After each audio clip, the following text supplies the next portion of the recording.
Right, we are live. Hey guys, how's it going? Welcome back to the Kiwi Lads channel. We are back for more international rugby, the last of the weekend, and that is Scotland versus Argentina. This is a very intriguing kind of matchup, and some have felt like this will be the closest game of the weekend. Now, of course, Wales versus Japan, that's probably going to take the cake for closest game with the 82nd minute penalty going the way of the Welsh, but this game's still both sides physical, both sides love that fast style of backline movement. And I just feel like it's going to be a great way to close out what has been a hectic international rugby weekend. But looking through at the starting lineups, what we will do is we'll rearrange myself for a second and we'll pop me off to the side. There we go. So for Scotland in this matchup, it's a bit similar to what we saw in the game up against New Zealand just last week. Pierre Schoolman, Ewan Ashman and Darcy Ray as that front row. Scott Cummings alongside Grant Gilchrist in the locking duo. Gregor Brown, Rory Darge and Jack Dempsey as the number 8. So Rory Darge in the last contest up against New Zealand actually made his way off the bench. In this game, he gets to start. They do also have Matt Fagerson off that bench too, which is a very handy option for the Scottish. In this game, Ben White and Finn Russell, he will be the 9 and 10 combination. Now, Finn Russell, in that game up against the Kiwis, he fully outclassed Beauden Barrett. He was doing extremely well in that 10 jersey, but just couldn't quite help get Scotland over the line in the way that they needed, but they were very close in that matchup. Sione Tuipulotu alongside Rory Hutchinson. That will be the midfield combo. Kyle Steyn, Darcy Graham, and Blair Kinghorn. He is there as the 15. I do feel like for Argentina, they have to shut those three down early. We didn't see a huge amount of Kyle Steyn in that game up against New Zealand. They have got Duan Whanamurva off the bench as well for a little bit of late impact.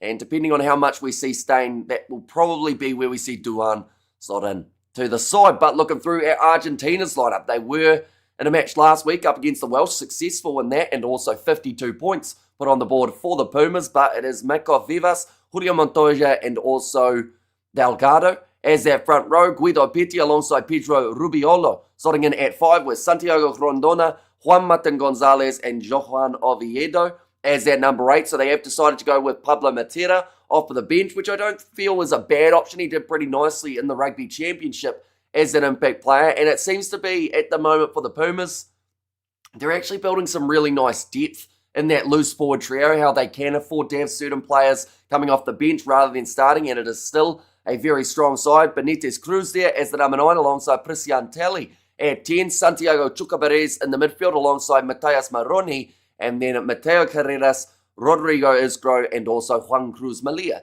as that number 15. But those are the starting lineups. I mentioned about the impact off the bench for these two sides. Duan Whanamurva is there at 23 alongside Tom Jordan as the 22. Fagerson, also the front row replacements of George Turner, Nathan Macbeth, and also Miller Mills as the 18. For the Argentines, Pablo Matera, Santiago Carreras, and also, I would say the other one to watch out for is Thomas Garchot, just because of that scrummaging later on in this match. He'll be going up against Miller Mills, and whoever can get that dominance at set piece early, I would say they'll win this game. These two sides are not split by a massive margin in terms of the betting odds, so whoever gets that better start, as well as right at the end, who can win those big closing moments, will be the successful side in this contest. But we are only about 10 minutes away from the kickoff of this matchup. Hopefully you guys are all doing well and you're feeling wide awake. If you're here in New Zealand, currently sitting 4 a.m.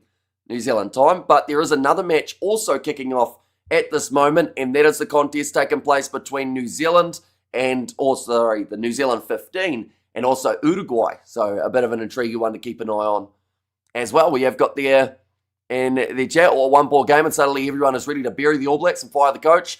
They still have more World Cups than anyone else except South Africa. Says Yanko. Yeah, I think the frustration levels for a lot of Kiwis this weekend has been at an all-time high. And the thing is, some would say it hasn't just been one game. It's just been that finally someone has done enough to beat New Zealand. Like, for me, Scotland were probably the better side up against the Kiwis. The week prior to that, Ireland, they were decent early on, but I think New Zealand controlled that game. So, yeah, it's an interesting one.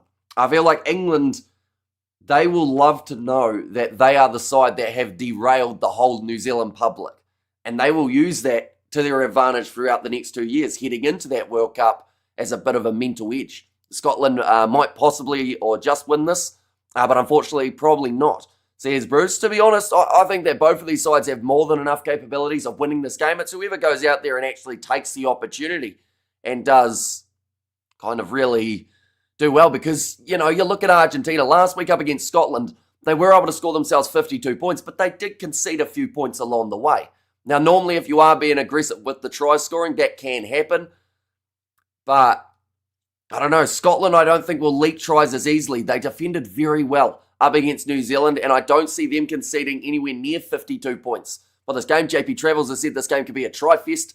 Yeah, I think that we may end up seeing about a 30-32 or something like that. Somewhere around there would be a great way close out the weekend. What is the weather in Scotland? It actually looks quite nice at the moment. A little bit overcast, but no rain, which would almost put it as one of the first games of the weekend without rain. We've had just a little bit of drizzle and everything like that for other matches. Some downpours big time too. So, yeah, if it's a nice overcast afternoon in Scotland, I think we'll be pretty lucky with the weather. I hope it will be a free-flowing game. What is the weather like? Not too bad by the looks of it. From the distance, looking casual today for 4 a.m, Hamish. Says Ruby there.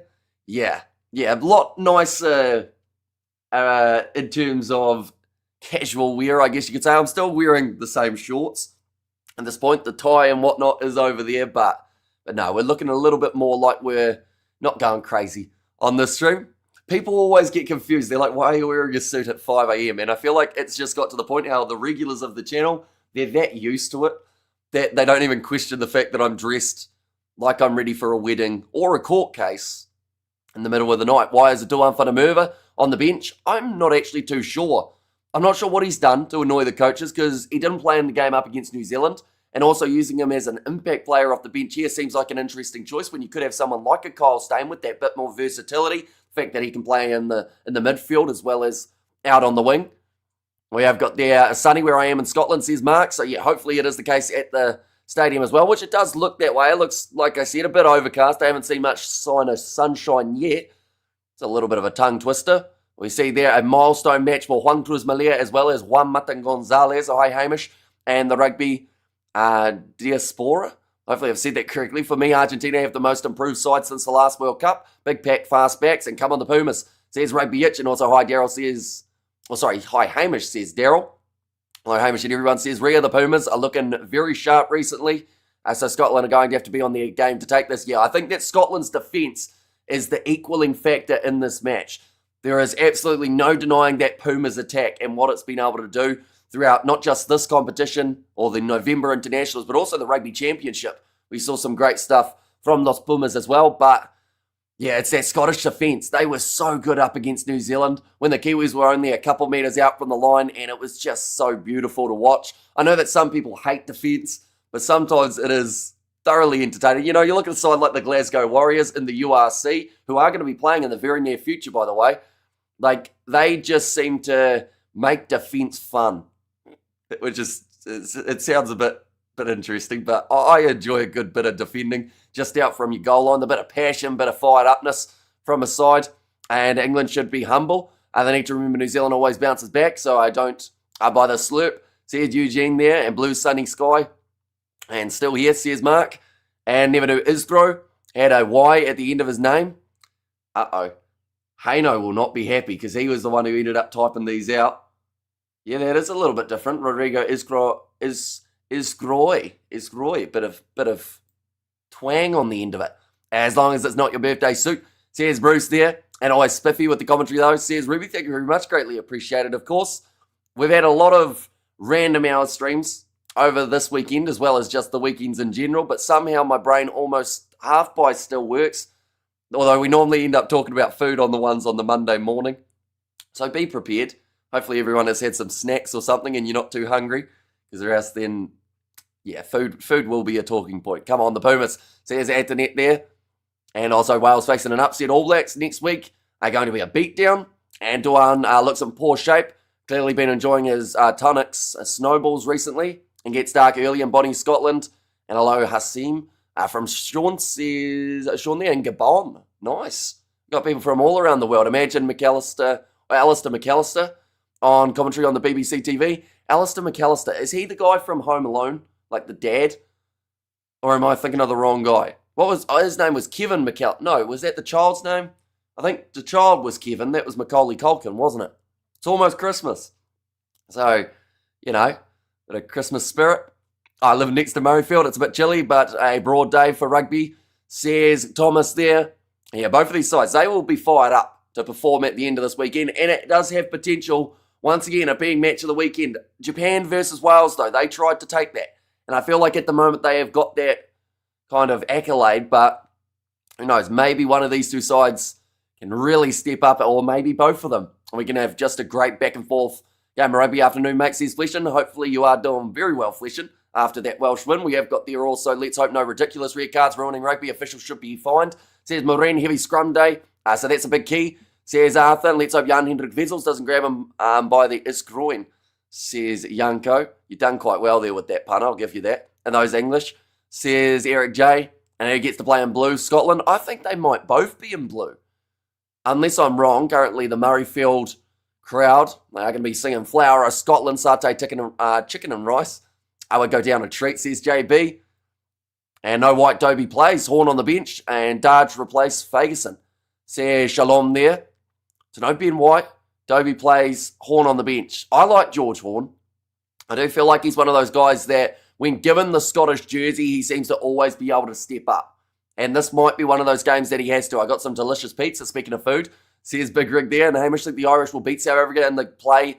If they play as well as they did yesterday. Ireland also finished strong like the Bots. That's going to be such a good match, hopefully. It's got all of the build-up to be a tremendous fixture, but I mentioned about it yesterday, how certain UFC fights, you have the whole build-up, it looks like it's going to be the perfect fight, and then it doesn't perform. I hope that that's not the case with Ireland versus South Africa, because both of those sides are absolutely phenomenal. Flower of Scotland just about coming to a close, which means we are very close to the kickoff of this contest. Those men have painted themselves blue. That is next level commitment, definitely because it sounds like it's not that warm at the moment in Scotland. And Sky Sport not showing the AB's XV game. Are they actually not? That seems weird for them not to have it. Are you sure it's not on like a sneaky channel hiding somewhere? Like a Sky Sport Select or something like that, Novmum? If they're not showing it, then that seems really bad with the fact that they've shown the other All Blacks 15 games. I'm just doing a little bit of a scroll through of all the channels. No, it's Tottenham versus Arsenal. That's quite poor from Sky Sport New Zealand. Alistair McAllister is a funny YouTube commentator. He has a channel. He is Scottish. Says LJ the man, so he was not from Home Alone. In that case, hello, Hamish. Says Sakabula, it's definitely comfort food weather today. Says Stephanie. And we have got there, what's your predictions? I'm hoping for a game within 7 either way, but I'm going 30-32 in this matchup. I haven't decided who to yet. Notice you've had nearly 4K watching yesterday for the AB, says JB. Yeah, it was a very successful live stream. I think that normally we end up with more viewers when the All Blacks lose as well. It sounds bad to say, but that seems to be the trend. But yeah, it was a hectic game. I feel like being able to watch it again midweek is going to be quite nice, just to get to see those little things that I feel like I missed the first time. But game management from the AB seemed to be a little bit low. Hello, buddy, says Dion. Welcome in. Hope you're doing extremely well. I will mention, you guys are in a very, very chatty mood today. We've had hundreds of messages already popping through. I am about 3 minutes behind, and we haven't even got to the kickoff yet. We have got there, this was a good rugby weekend. Just frustrated with all the red cards handed to the Springboks. Europeans jealous. Yeah, it's going to be interesting to see what happens with that Franco Mostert one, like Mike Tyson and Jake Paul. Yeah, although it sounds like there might have been some behind-the-scenes money thrown into that one. Hopefully that isn't the case with that Ireland-South Africa match. But yeah, that fight was an interesting one. I feel like everyone watched it though. Well, most people did. I ended up watching it, even though it was on at random afternoon time. I ended up sitting down and seeing what happened. How's it, Hamish? Sterling job, my man. Sterling, thanks to you. Been able to stay abreast with so many games and outcomes, says Jingles. No worries at all, and we've got plenty more coming. Next weekend, there are even more matches that are taking place. I'm thinking Argentina 30-25 for Sebastian. I like that scoreline.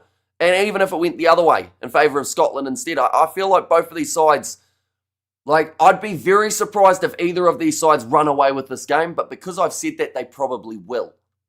Do we have a timeline on when we find out regarding his potential ban? For Ludeacha, it was on the Monday or the Tuesday, wasn't it? So we're trying to leave our lineup prediction as late as possible, but I don't think he's going to be playing anyway in that next matchup. Russie may say, look, you can just take the week off anyway.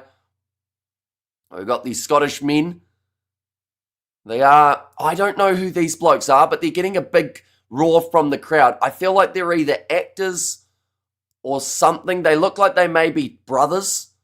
Does anyone know who the three Scotsmen who have made their way onto the field are at the moment? Someone boys, I think they just said there, but Andrew Brace is going to be the referee in charge of that one. A violinist outside of rugby, I think they've just said. Well, there you go. I don't know. Antonian. And surely that cannot be a return for the draw here. Who does Ruby not know? Don't know. Oh, that Jake Paul character's still around. I think so. He was going to be fighting like Tank someone in the boxing, but now he wants to fight Anthony Joshua or something. It just keeps on going. The Bee Gees, the Beverly Sisters, Stoltman Brothers, very strong strongmen, says Power Bite. I'm not too sure. They definitely were brothers though, I would say. Nicely kicked off though, and we're underway in this contest. Like I said, it is going to be hopefully a very good game. Are you calling Jake a female? I can see it. Says Tony, and all those AI ones of him recently have been trying to paint him that way, haven't they? But Juan Cruz Malia going across, field kick already from Los Pumas, and it's going to be bouncing awkwardly. Mateo Carreras just a bit hesitant to jump onto it though, and Darcy Graham manages to claim it for Scotland round the halfway line. Oh, low pass, great hands from Pierce Gorman, offload from Ben Russell. Daj now getting rid of the ball and going across to Sione Tuipulotu. Scotland willing to move this one around early. Blair Kinghorn trying to break the line, but a good low tackle made on him. Well, it would have been Mateus Maroni. And we have got there, they didn't look that strong. Yeah, I don't think they were absolute, like, they looked like they were in shape, but I don't know if they were strong men. But I'd assume they'd be strong enough. The three Barrett brothers after a week, and then off for Scotland, says Sebastian. Oh, big fend off there. I actually almost feel like not mentioning the South Africa Red Cup. Actually, my opinion is very different to most people on this channel. Looking back, it was not as innocent as tackle, as believe. In my opinion, says Akaris. Yes, I haven't had a chance to really look at it again. My first initial reaction was it looked like he was in the process of wrapping his arm. But I think because of his teammate making the tackle, it seemed like the Italian player, Paolo Garbisi, arrived quicker than Mostert thought. So he was only just about. But no, I have to see it again a few more times just to make sure that I'm not just setting myself up for a huge failure in terms of thinking that it wasn't a red. But now Finn Russell going off to the left-hand side. Still available. Looks like, oh, this is a bad injury on the far side for the Pumas as well. Hopefully, player is going to be all right. I want to say that could be Rodrigo Isgro. And typical man arriving prematurely. Says Big Rick. As my prediction is a draw, the score is not important. Oh, going off. No, they are going to have to stop this game for that injury. And this does look quite concerning for Rodrigo Isgro. I want to say that they've got their hand on the chest. What does that mean? Normally, that means like it's the hip. The hip's dug kind of into him. Doesn't look too nice for Rodrigo Isgro. You hate to see injuries, especially this early. Yeah, I think he just had all of the wind sucked out of him. Well, sucked or blown out of him. I guess both. Probably sucked in and then blew it out. It just doesn't sound right. Scottish Gas, they're the sponsor in the background. Probably the perfect one in that scenario. And Duan will be benched because his defence is pretty poor, says Thomas. And also on slow-mo and photos, first contact was on the chest and not even the head. Please see photos and videos. Disagreement. Just shows bias, says Campo. In there as well. And my first reaction was red. Was too much, but not so sure when looking in detail, says Akaris.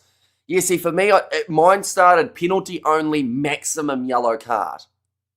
And while he is up, yeah, I think he just got winded in that scenario, Rodrigo Isgro. I'll be honest, the way he was rolling around in the background, I thought that maybe it was some sort of like leg injury from the fact that it was an aerial challenge. Are you saying the RG has a Scottish gas affliction, says John?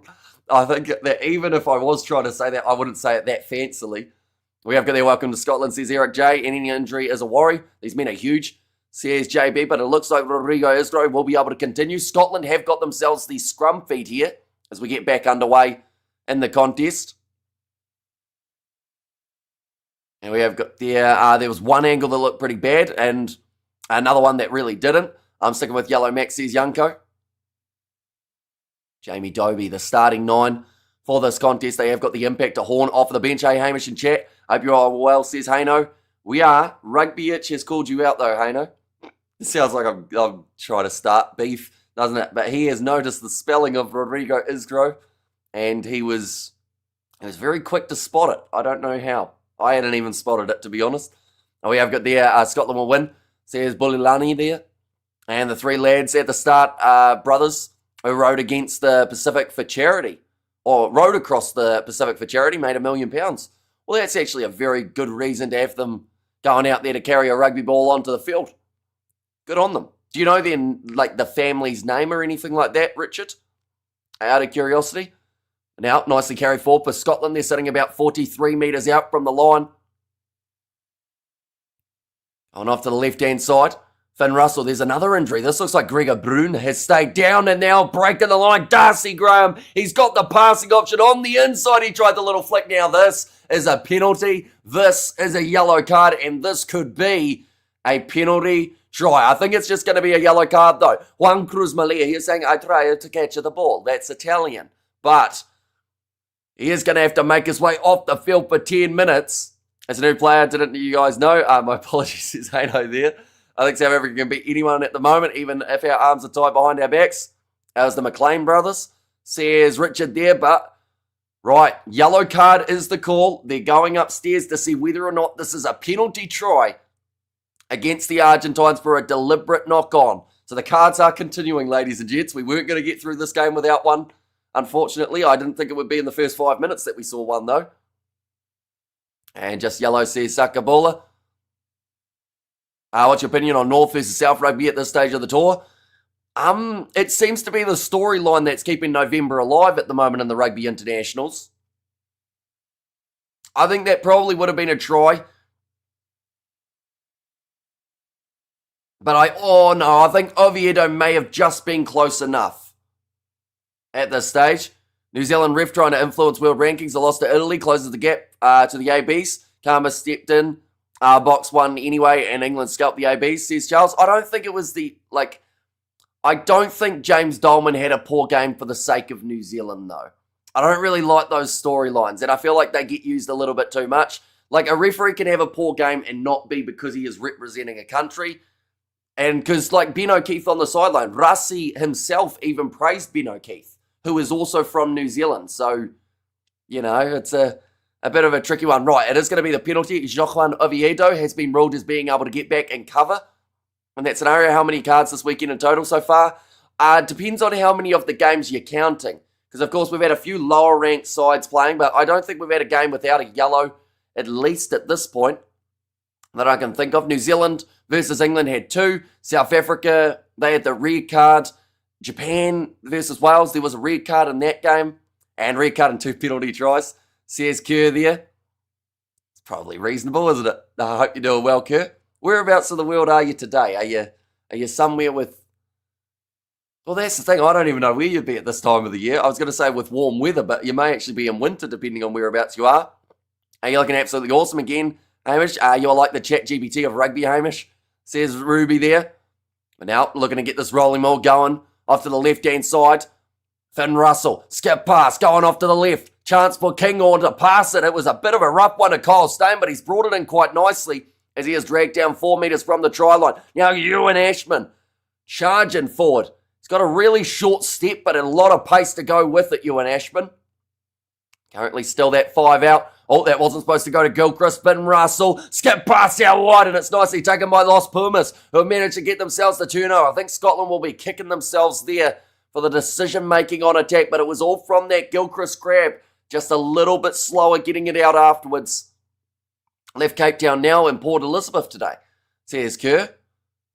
Nice. So you're down in South Africa territory. When do you end up heading, I guess, back north? Because you said you weren't going New Zealand, Australia this year, were you? Or at least at the end of the year. We don't seem to talk about rugby much on the cards. Yesterday was a good win for the Boxers with 14 again. Whole game overshadowed by the red. There's Sakabula. That's going to be knocked on by Kyle Steyn. Now back into the pocket. Argentina looking for a 50-22, but Scotland retreating to get back there. That is some great ground covered by Finn Russell on a dodgy knee as well. It is heavily strapped for this fixture. I think he was asking for a penalty. He's never going to get one when he's 50 metres down the field from where the ball is. And Argentina kicking this one into touch. Quickly taken by Blair Kinghorn. But it's going to be playing on this tempo of the game already, starting to ramp up that little bit more. Aerial challenge, well timed for Kinghorn on the tackle, but offload Mateo Carreras. Trying to get through Jamie Dobie as the Pumas move up to the halfway line now. We've had bad days, much as player can, says JB. Rusty wasn't being sarcastic then regarding O'Keefe. No, he actually seems to like Ben O'Keefe. There was a little patch about, I think it was less than a year ago, that a lot of South Africans praised Ben O'Keefe, but now it's gone to the point how they all seem to hate him again. But yeah, it was actually half a second where he was quite popular, and they were actually quite happy when Ben O'Keefe was awarded as like matches involving South Africa as the referee. And Joaquim, or Joaquin is how you say it, is it? Jeff from Amsterdam. Joaquin, that is quite different. I know that I was saying it wrong earlier on when I said Joaquin, but I always thought it was Joaquin.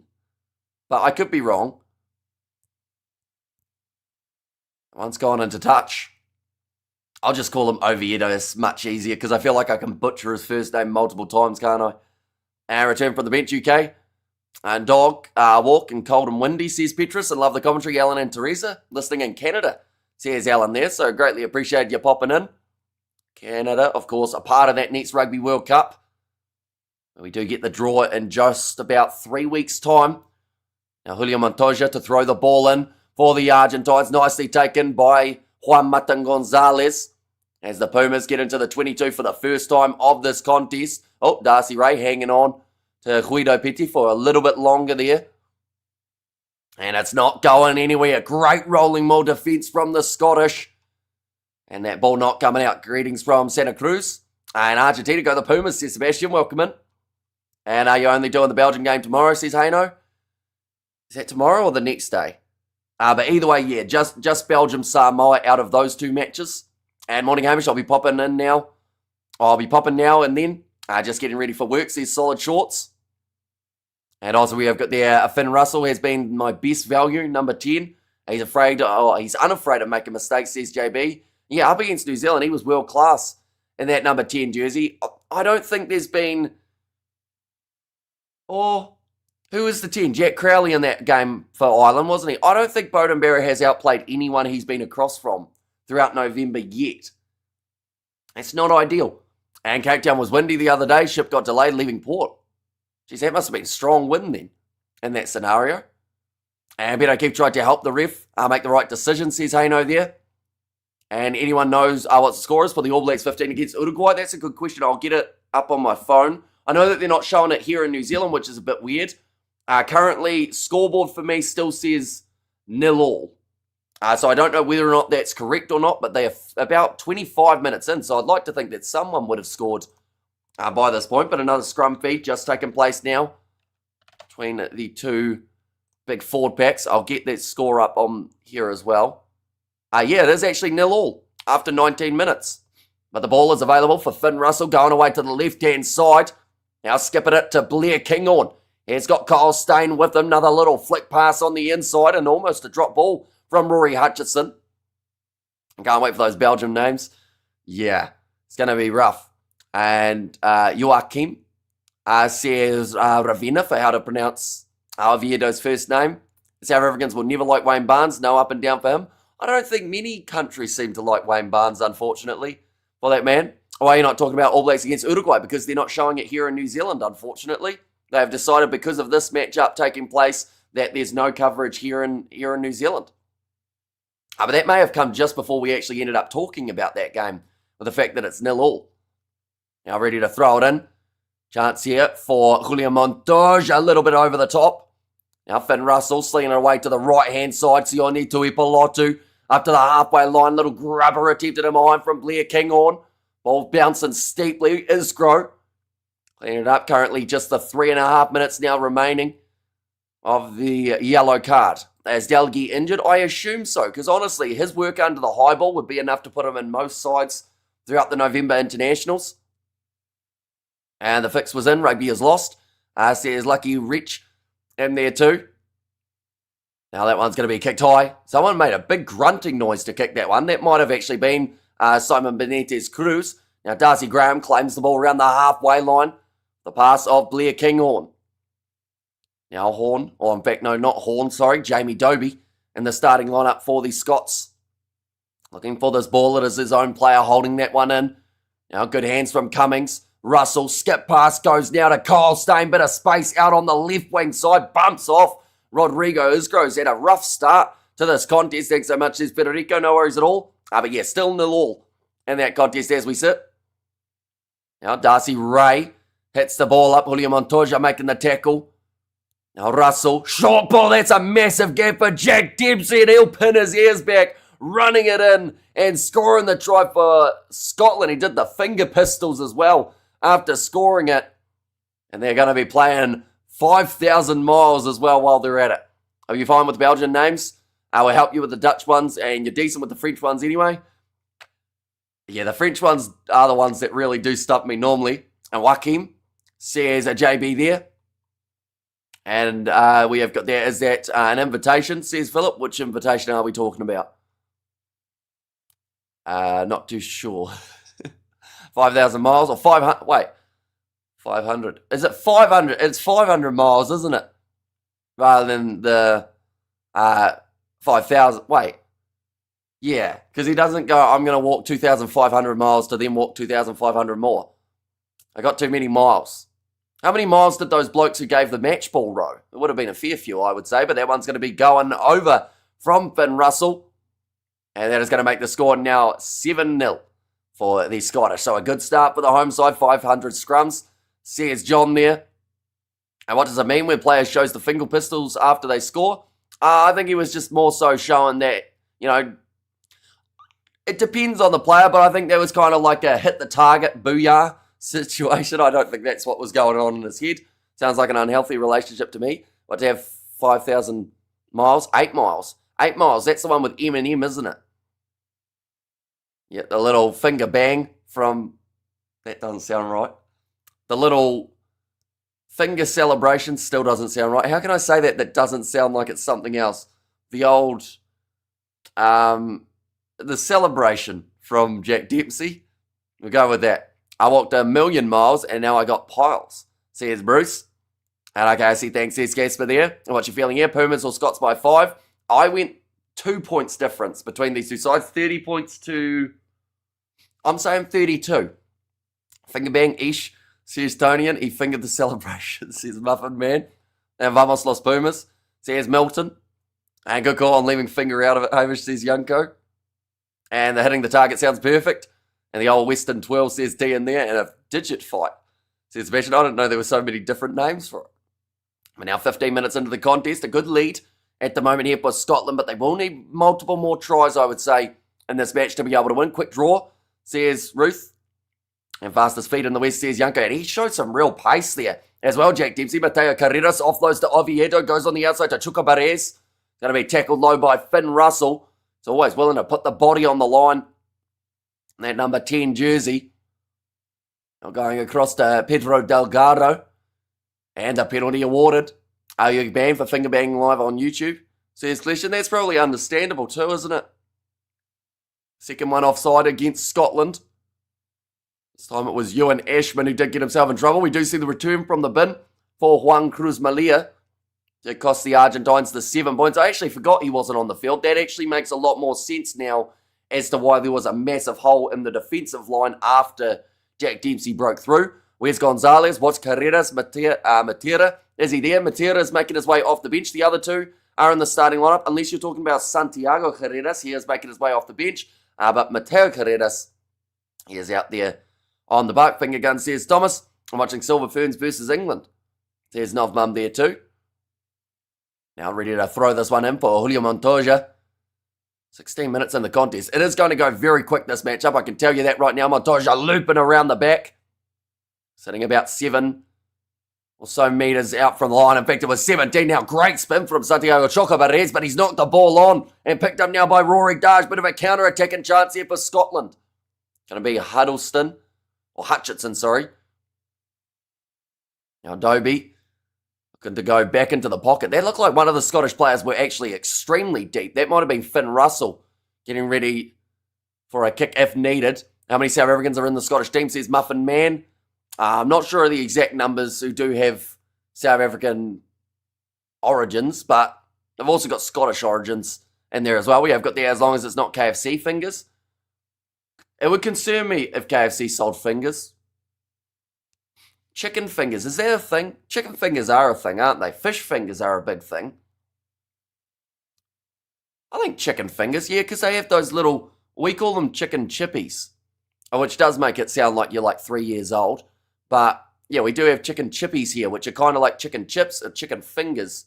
Chicken fingers are a thing, and finger licking good. So much hotter, yes, says Eric J. I feel like that's talking about what's going on in my head at the moment. And I thank you again for your brilliant commentary, says Heather, as I'm ranting about chicken fingers. But thank you very much for being here, Heather. Greatly appreciated.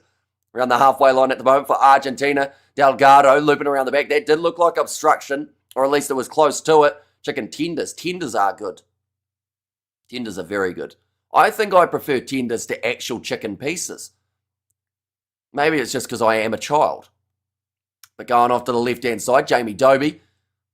Now Darcy Ray.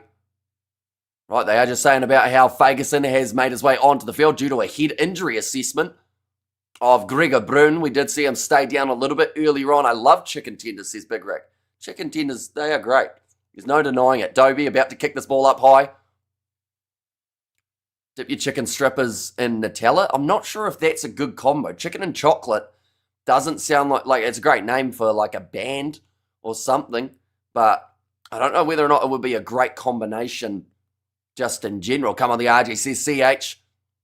Back into the pocket. It looks like they are lining it up. Oh no, in fact, he didn't have someone in the pocket. Now, nice inside ball to Mateo Carreras. Big shot coming in from Hutchinson. He looks like he's hurt his arm in the process. He's kind of dangling it. Got a bit of a stinger from trying to put in the big hit of Carreras. Now, the thing is, Mateo Carreras does not look like the biggest bloke height-wise, but he packs a punch. He's pretty much just a little tank of muscle.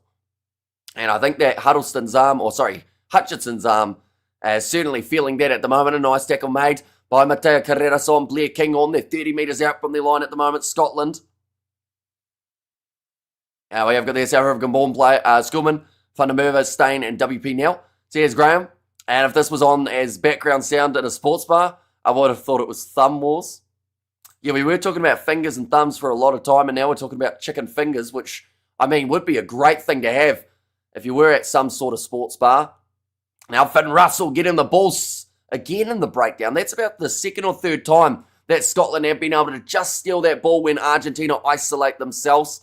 In this game, Rory Darge trying to bust his way through, but he is dragged down by Pedro Rubiolo. Now, short side, Dobie goes to Ewan Ashman, chopped down by Chukabares. And he is all right, luckily. It looked like he was going to be hurt for a second there, but getting back up. And fried chicken rankings is what Sky Sports commentary is missing, says Yanko there. And snack basket, says Brandon. See, I feel like everyone's in agreement, aren't they? That just, chicken tenders and whatnot, they go well. Chicken biltong doesn't exist, or does exist. I've had it lots of times. So how does that work? I guess you just, eventually the bacteria of the chicken would wear away, wouldn't it? I guess, because that's the one concern about, like, undercooked chicken. Now, Oviedo going off to the left-hand side. That was accidentally on, maybe, I think he was in front there, Julio Montoya. That was probably going to be rolled back if they had another look at it, but it is going to be in the hands of Los Pumas. So then here about 40 metres out from the Scottish line. Now back across, Benitez Cruz goes to Chuka Barres.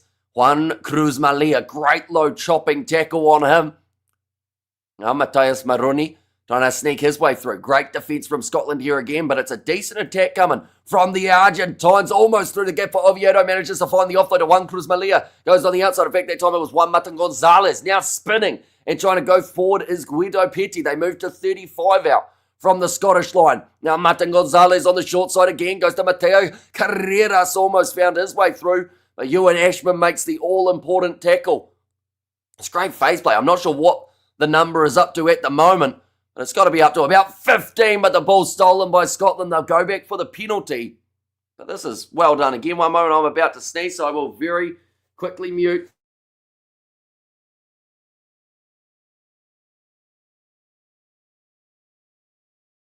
Here we go. We are all right now. We have there come on Scotland, and also chicken fingers. Fingers is a gateway food. You can see this ending up at breasts and thighs in no time. You see, I don't mind a chicken thigh. In fact, someone who absolutely loves a chicken thigh,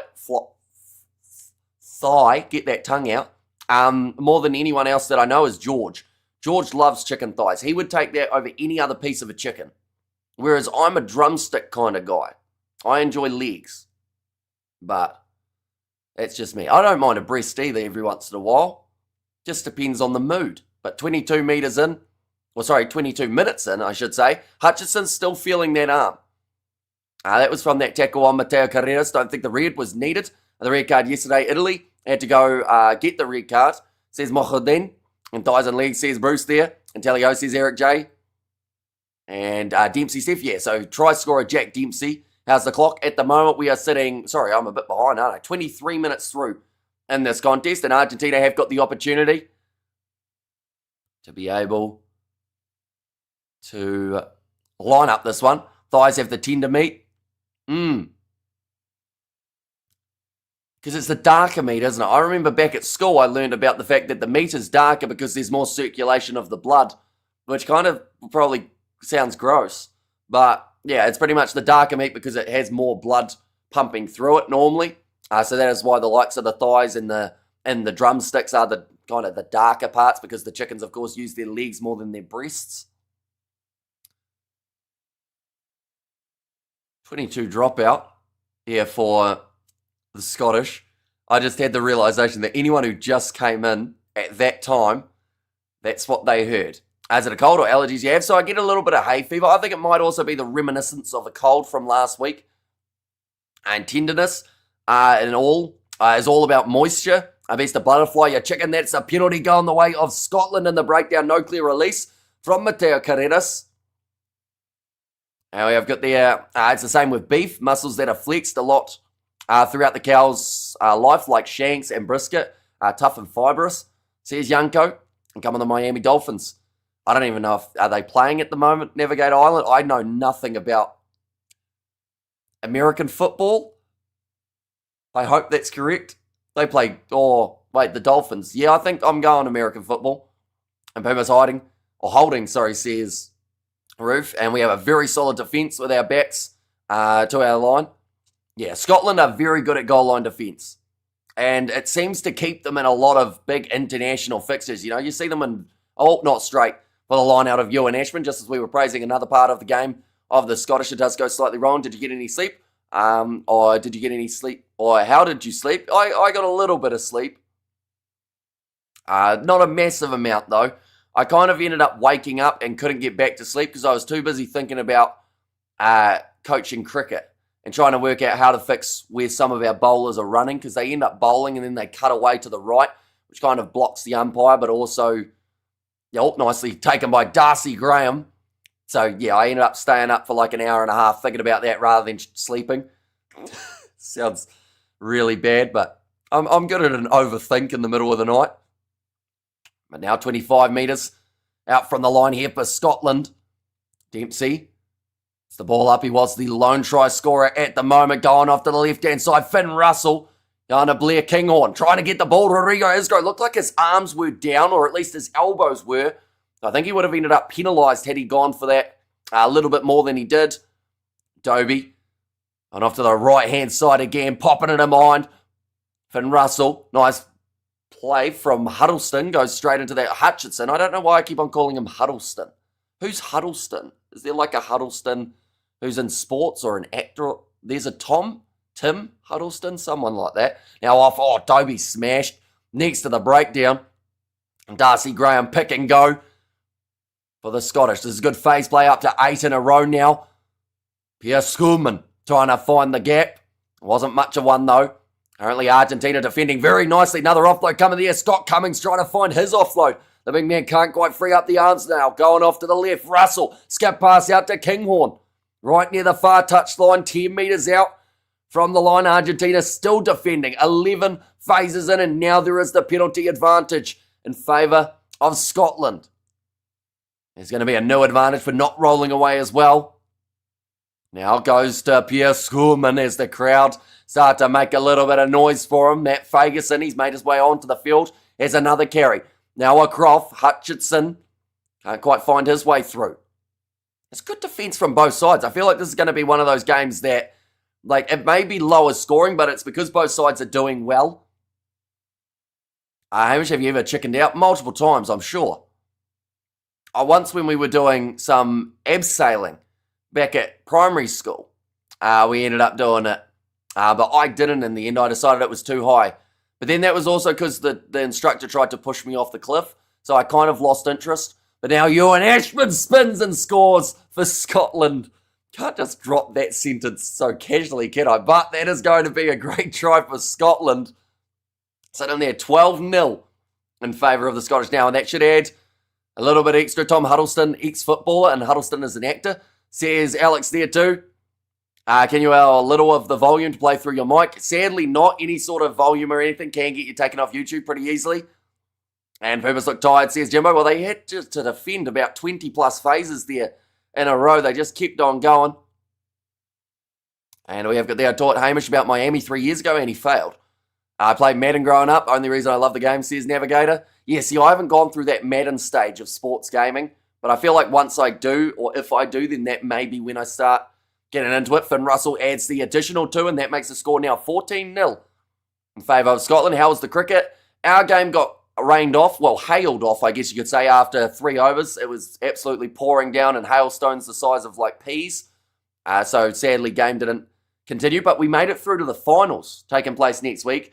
And I'm a bit nervous because it's our first, like, decent final, or at least for myself it is. And I feel like I'm going to butcher it. But also the juniors, they had their first loss. So a tough day for the youngsters. If you really think about it, the chicken skin is the best part. Is that when it's crispy or just in general? So I feel like I can't do non-crispy chicken skin. I've got to have a little bit of crispiness to make me think it's not chicken skin, if that makes sense. Do you celebrate Thanksgiving in New Zealand? We'll need a turkey then, not chicken. Not really a Thanksgiving one in New Zealand. Although we do normally, if someone has a turkey, it would normally be for Christmas. It's normally Christmas, turkey, and ham are the two. You can reenact what's happening with Lego, says Big Rig there. And now, rolling this one back, Jamie Dobie. Get this one high, just outside of the Scottish 22, down towards the halfway line. Nicely taken by Mateo Carreras. Looking to use this back line of the Pumas, and they've got numbers here to start getting this one moving. Kyle Steyn having to retreat out to the wing. Rodrigo Isgro gets around him on the outside. Another tackle made by Finn Russell as the Pumas move to 30 metres out from the Scottish line. Now, currently it says Uruguay-New Zealand is still 0-0, but I don't know if that is the case or whether it's just the fact that because it's not being shown in places, that's the way that it says it's sitting. But yeah, currently 0-0. 38 minutes in, if that is the case. Nice run from Guido Petty going at his opposite number. And Scott Cummings. Can you draw us a picture with crayons what is happening? That would take a lot of effort, wouldn't it? And I'm terrible at drawing. So I think that would be worse than saying what's happening. I've never been one for painting or drawing. I'd like to. I just am terrible at it. Of course, who would eat a sloppy chicken skin? That's just crazy. Now the image is in my head, ooh. Yeah, I feel like we're putting people off chicken on this live stream a little bit. Like me talking about the blood circulation of the meat. And now nicely taken. 45 metres out from the line still for the Pumas. They're up to 8 phases in a row going off to the left-hand side. Headscrow looking for the offload. Finds Chuka Barres, but a great low chopping tackle from Darcy Graham to stop the chance of offload. 19-14 to the ABSXV. Someone there is at the game. They posted a screenshot. Says Novum, isn't it bad, though, the fact that someone who's at the game has to post a screenshot for people to know what the score is in that game? Like, rather than the online scoreboard. Oh, that's going to be a double blow of the whistle. This might be a bit of a warning here for one of the Scottish players. Good luck, says Mr. Waters. And you will get a red card if you put the game on. And hold your team, Samish. So the one that I coach, they are between the age of, I believe it's 9 and 12 is the age group that they're in. And come on, Scotland from France. Love your team and country, says Robin there. And also Puma's looking tired. So that is the offside penalty going against. It can't be worse than those undercooked eggs. Oh, those undercooked eggs looked awful. They actually looked like they would give people diseases. It's salmonella and all sorts. Luckily, I recooked them, and they still weren't great. But no, they were a brutal looking thing. You can eat eggs, Roy. You can, but not the way that I did them. Like they just look not good. And Scottish deep fry Mars bars, says JB. Looks like they are calling for the kicking tee here, Argentina. Now, they did miss the last kick at the post. It looks like now Juan Cruz Malia will be the man in charge, I should say. Forget your chicken. Get some haggis in you. See, I've had one chance in my life to eat haggis, but I never got the chance. And by that I mean I said no thank you, which I should have, because it was at the Scottish Heritage Games here in New Zealand. I had a primary school tug-of-war team. We won. I've got some weird primary school stories. We've mentioned 2 of them so far. But yeah, I managed to pick the dream team and then got offered haggis and said, no, I'm all right, thank you. But now, ready to kick this one. Juan Cruz Malia. And that one looks like it's away to the right-hand side. Yes, it is. So sitting 0 from 2 off the kicking tee. Awkward bouncing ball, though. Was forced initially. My Scotland haggis is beautiful. Do you eat fish? Some fish. I prefer when it's battered, though, than just plain. And haggis is amazing, says Kyle. You should try grilling chicken and Coca-Cola if you haven't tried it. And Coca-Cola, is it good? Does it? I'd imagine the bubbles like maybe tenderize it a little bit. And greetings from my sick bird here in chilly Dublin. Thanks for spending another busy weekend burning the midnight oil to make sure all these games live. You're a top geezer, says David. And hopefully you are feeling all right, David, in that case. But yeah, it's always like these weekend streams are just very fun to do. Throughout the week, it just feels like I have nothing on. And then go into the weekend, we got all-nighters taking place. And yeah, you just can't beat it. Going off to the right-hand side, Juan Cruz Malia, nicely running there, was Mateo Carreras. He's a long way off his wing at the moment. And these small live streams are funny, Amish. Sounds like you need a good fish fingering. See, out of context, that's a crazy sentence, but it makes sense because of what was said earlier on. But for anyone just now tuning in, I don't even know how to explain it. Going off to the left-hand side, Argentina around the halfway line. Pedro Rubiolo tackled again by Scott Cummings. Thought about going on the outside there for the Pumas, but a nice tackle made by Sione Tuipulotu. It's been a defensive-minded game for these two sides, and both have been defending very nicely. You know, not a lot of missed tackles. Try it, says Ruby. I'm thinking about it in my brain, and I can't work out whether or not it would be really weird or really good. I assume it's good if you're recommending it, but I don't know. Be like, what else do people put Coca-Cola? People put Coca-Cola in like cakes and whatnot. That one I think makes kind of sense, a little bit. I like slushies. That was just such a random comment. Sitting about 40 metres out here for Argentina. Fanta slushie is the best kind though, to be fair. And I will not be argued with. Now, Simon Benitez Cruz, 34 minutes through. And Argentina, they are still where they were 9 phases ago. They haven't really gone forward, haven't gone back a massive amount, just the pick and goes. Now Mateo Carreras trying to go up for the ball, but it is back in the hands of Scotland, but there was a knock on. Does Flash Score use AI?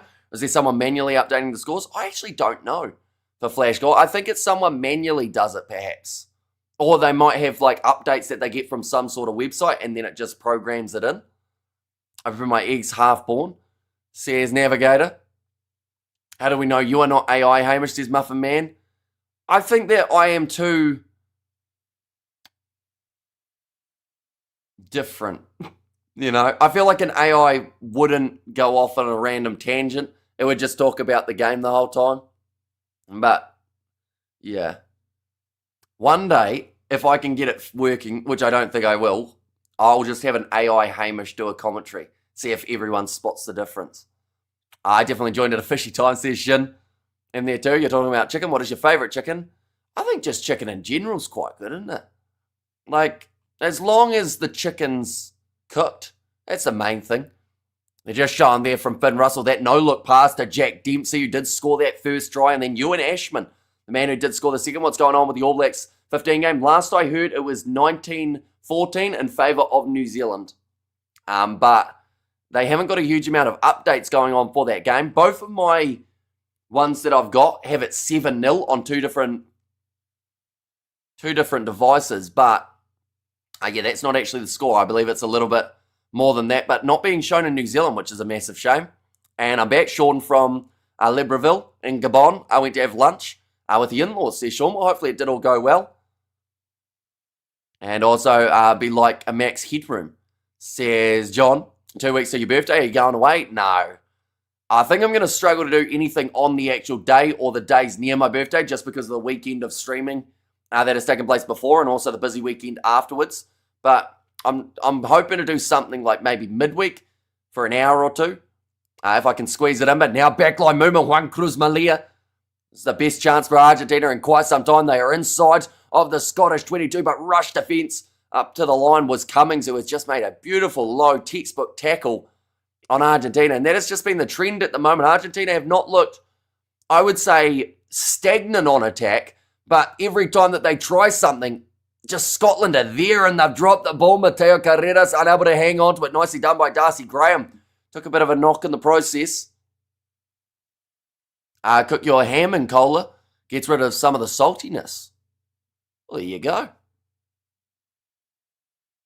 Why is that? Does it just draw out the sodium or something like that? But now kicking this one downfield. And it does go into touch again. Very well defended by Scotland. They just aren't allowing this Argentine side through at the moment. Classic Argentina move, says Caleb. Scotland sharp in defence, shutting them down. Yeah, see, I feel like a lot of people in this scenario would say Argentina, like their defence is, or sorry, their attack has been poor. But I also do think it's just down to the way that Scotland have not left gaps whatsoever. They're one of the best defensively structured sides, I actually feel, in all of the international rugby world. And sometimes it can be their own attack that is their downfall. But yeah, the defence is certainly doing the job here up against Los Pumas. Argentina look like the All Blacks in disguise. Oh yeah, a gammon cook. And Coke is great. A gammon? What is a gammon? Is that a ham? Or is that like a fancy term that I don't know? Should try deep fried haggis balls. See, I'll probably try that before I try haggis as it is. And then work my way up in the haggis kind of scaling. And Pumas look like chops right now, says Ruth. And it's another penalty. The one thing that is keeping Argentina on the chance of being able to attack more is the fact that Scotland have given away a few penalties. Tackles made 87 by Argentina, missing 14. Scotland have made 93 tackles, only missing the 9. So tackling at over 90% at the moment for the Scottish. Yeah, it's a ham joint. Says Bleshin. And come on is Pork. And love him on. And clear for pass, says Scott in there too. And there's the trouble with Argentina. A great team, but somehow they lose themselves down this game. Still in though. Yeah, they just need that one big moment for Argentina. And I feel like that will change the game for them. So far we've seen Scotland visit the 22 of Argentina 3 times, and they have come away with 14 points. Whereas in this stage for Argentina, they have had 4 visits, and they haven't been able to get through. And come on, Boomers. Oh, that's going to be not straight. In fact, it may have been... Oh, no. Okay, so what's happened here is it was not a not straight call. It was actually the fact that one of the guys from the back came into the line early. And who do you say is the 2 best rugby players in the world at the moment? Oh, that's hard. Because I feel like it depends on what you're looking at. For me, Peter Steph Totoy is always right up near the top of the list. I don't know who my other one would be, though, because I feel like there's a lot of great players. And I feel like I should go for a back in that scenario. But I don't know who that other back would be.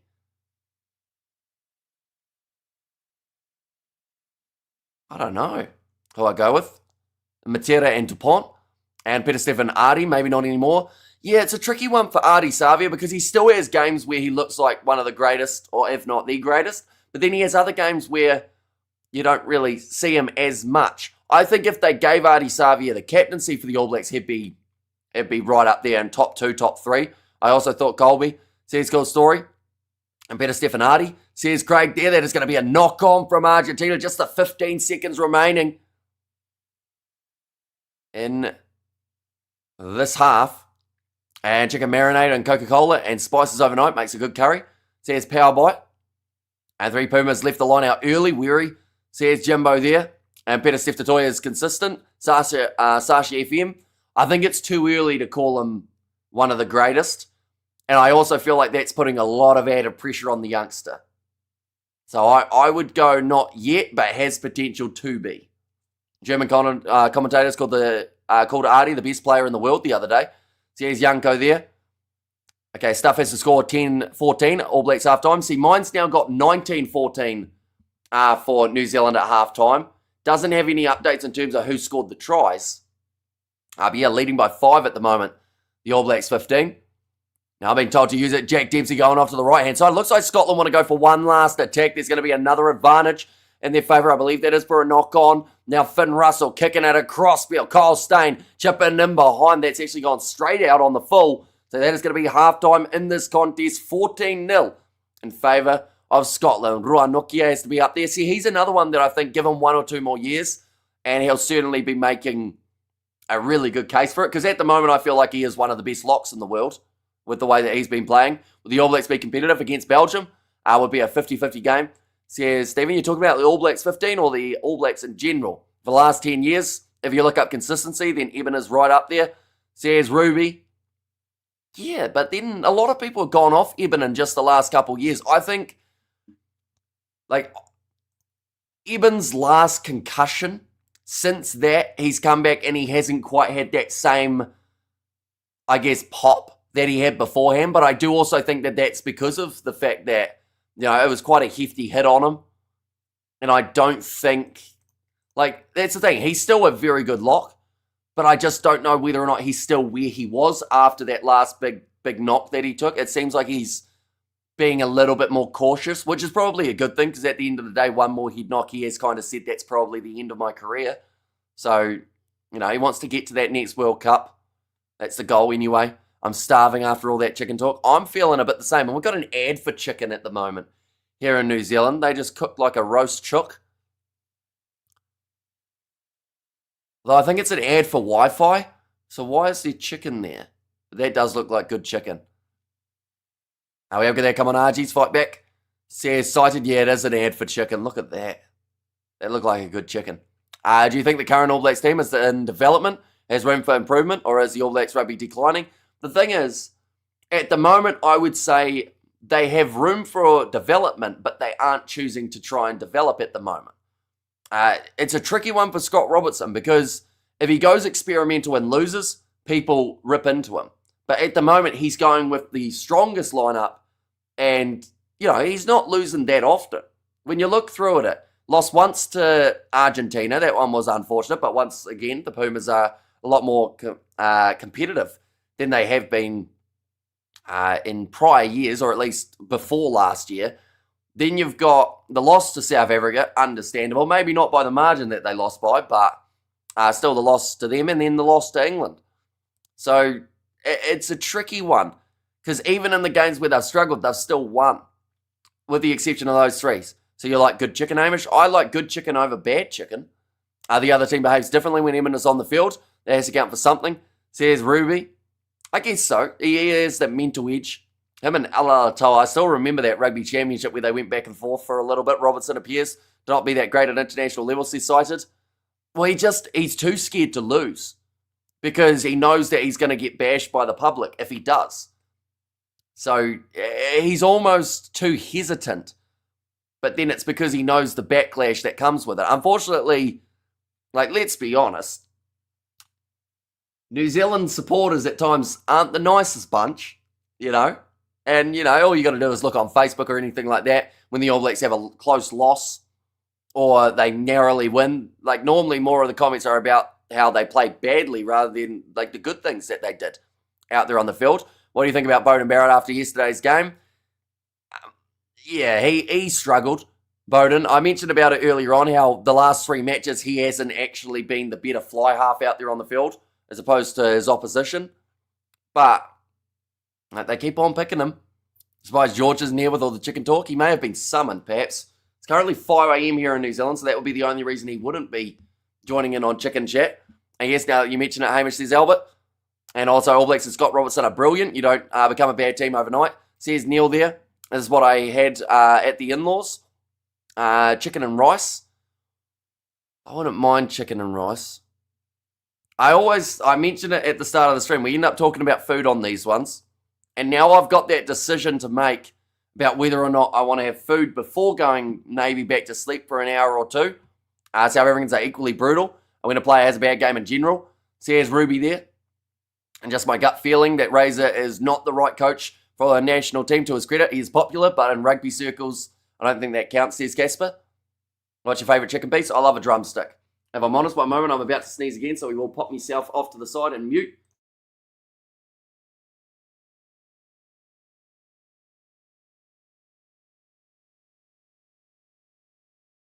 There we go.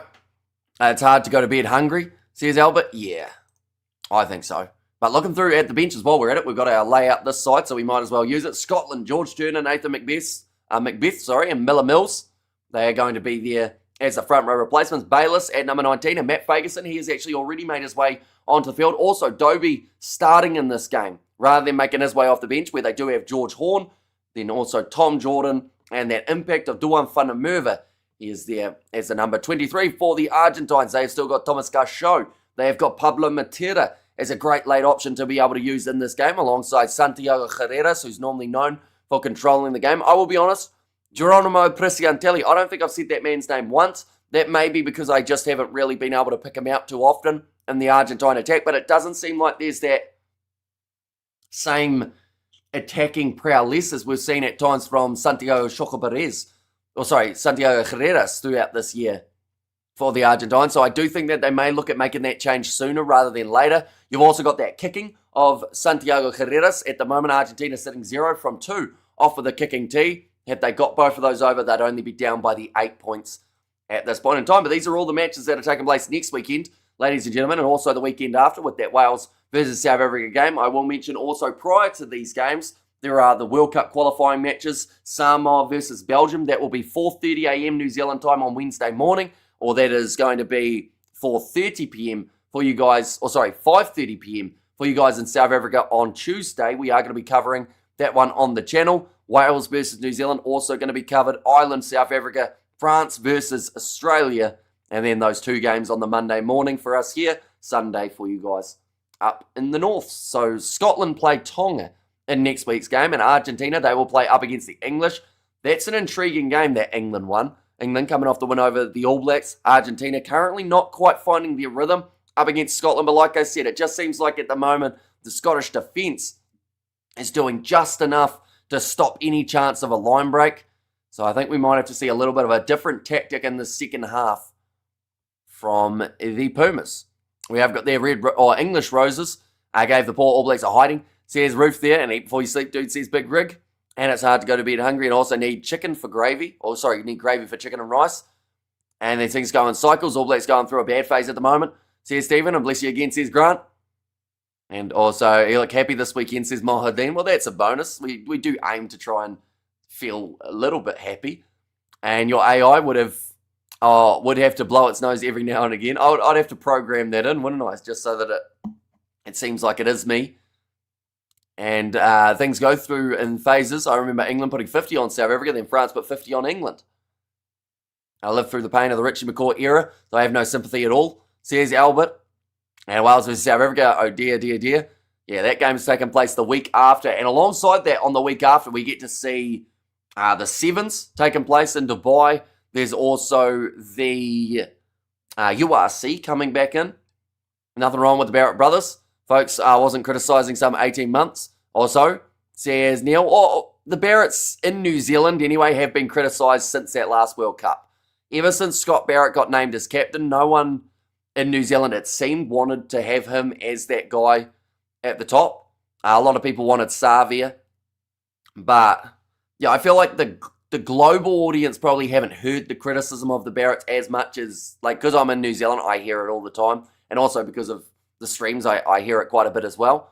But, yeah, I don't know. I feel like there's It's just something that needs to gel at the moment for the Kiwis, and I don't know whether or not that is the change at 10 or a change in the locking duo or in the centres. It seemed to go all right with Quintabai and Billy Proctor, but straight away, because they lost, people are going, nut, that's not the combination anymore. Volk UFC show this morning, made me hungry. Chicken wings on hot sauces. Looks more like turkey wings, says World Champs twice. And also my mother-in-law has 3 daughters and 4 sons. They are all great. Says Sean, and good afternoon. Says, now a happy camper. And they're welcome in, and good to see you. I still have a nose, Hamish, says Graham. Yeah, I'm hoping it stays that way for a little bit longer. And we have the ball in the territory, but we get to the 22 and everything we can do wrong, we do wrong. Meanwhile, Scotland have been very effective, absolutely infuriating. Yeah, they showed the stat before. Scotland visiting the Argentine 22 3 times, scoring twice. Argentina visiting the Scottish 22 4 or 5 times now and not being able to score as of yet. Plus also missing those kicks. I feel like that hurts quite a bit. Do you think Belgium can beat Samoa? I can't see Belgium beating Samoa. I really struggle to know where Belgium are at the moment because, you know, we saw them play Brazil and had a narrow victory, whereas we saw Samoa play Brazil and beat them by a hefty margin. But, yeah, it will be intriguing. I do think Samoa should win, but you just never know. Like, it's international rugby at the end of the day. Too much Barrett at once. You come to Gabon for lunch, guys. You eat like a king. Says Sean there. See, at some stage, I would like to head over to Africa. And I feel like South Africa was the main area that I'll be going. But maybe we've got to go to a few other different countries over there as well. And we have got there. I also think playing in Edinburgh and London is difficult. Big change in climate. And sorry, mate, but ABs need to change coach, captain, and fly half, says Andrew. And peri peri chicken on the beach in Mozambique, heaven on earth. Is that spoken from experience, Ruby? The peri peri chicken on a beach in Mozambique? It sounds like too specific of a example to not be one that's actually happened. And I have mixed feelings. I want Samoa in the World Cup. But we're cool to see Belgium make their World Cup debut. And Belgium have done very well to get to this point. So, yeah, I'm a bit split as well. For me, it wouldn't feel like a World Cup without Belgium. There's just that factor for me. Oh, sorry, without Samoa. But Belgium being there would be like the Chile story, wouldn't it? How are they going to come in and get that first opportunity? Now, second half of this contest is not a mile away from starting up, ladies and gents. I will mention, because I've forgotten all weekend, I'm absolutely terrible at it. Anyone who doesn't already, that looked like I was very angry, but I was trying to work out links. Be sure to follow the Kiwi Lads Instagram. I am one of the worst when it comes to plugging the Instagram, I think, out of anyone that I have seen on social media. But we are on 182 followers. I am still yet to post, but we will be posting at some stage, and when we do, we might post consistently. I just haven't worked out what I want to do on that one, but that link is in the comments. Be sure to check it out. Give us a follow. Talk rugby with us. That's mainly what we do. We get a few random messages every once in a while from people mentioning about the rugby side of things, but also just in general. Tell me about your favourite chicken tenders or your favourite, I don't know, what else is there? Your favourite part of the chicken? That could go in a weird direction though, so maybe don't do that. Imagine the Black Bears versus the Box in the World Cup, and I think it's important for South Africa to win next week for the sake of the South. Hey, Hamish says cool story. They will definitely feel like they need that win up against the Irish for the bragging right side of things. Mozambique is a great destination for the honeys, says Powerbite there. And every year that I can go, I go there on holiday. Not lately due to all the nonsense going on there at the moment, says Ruby there. And also we have got there Mozambique, very dangerous, plenty of landmines, says Craig. And also tinder chicken, it just sounds wrong, says Jimbo there. And Portugal is a gorgeous place, sorry. A rugby commentary and restaurant suggestions in Mozambique. Yeah, you get a little bit of everything on these Monday morning streams, that is for sure. You can use a Chrome extension to automatically update Instagram at given intervals with YouTube content. That sounds fancy, doesn't it? I might have to try and look into that, because that's the thing. I've left it for too long.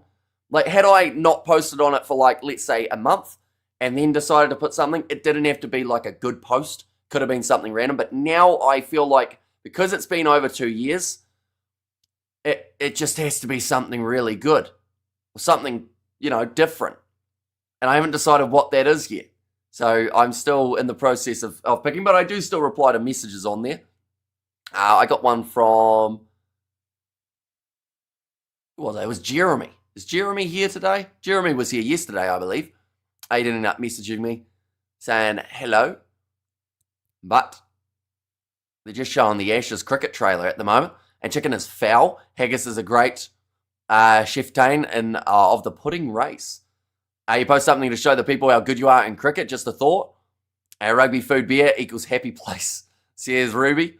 And also Tanzania, says Sean, for another location. Botswana too. We are just about ready to go for the second half. You're going to watch the All Blacks 15 game. It's taking place at the moment, but they aren't showing it here in New Zealand, which seems like a pretty massive shame. It feels like, yeah, it's just weird that they haven't decided to go with it. It is an algorithm that can update Instagram, Facebook, and other social media platforms that you specify. But yeah, currently in that All Blacks 15 game, they're sitting 19-14 up over Uruguay at halftime. And they will be probably just about getting back underway, I would think, with how it sits at the moment. I'll have a quick look, see what I can find.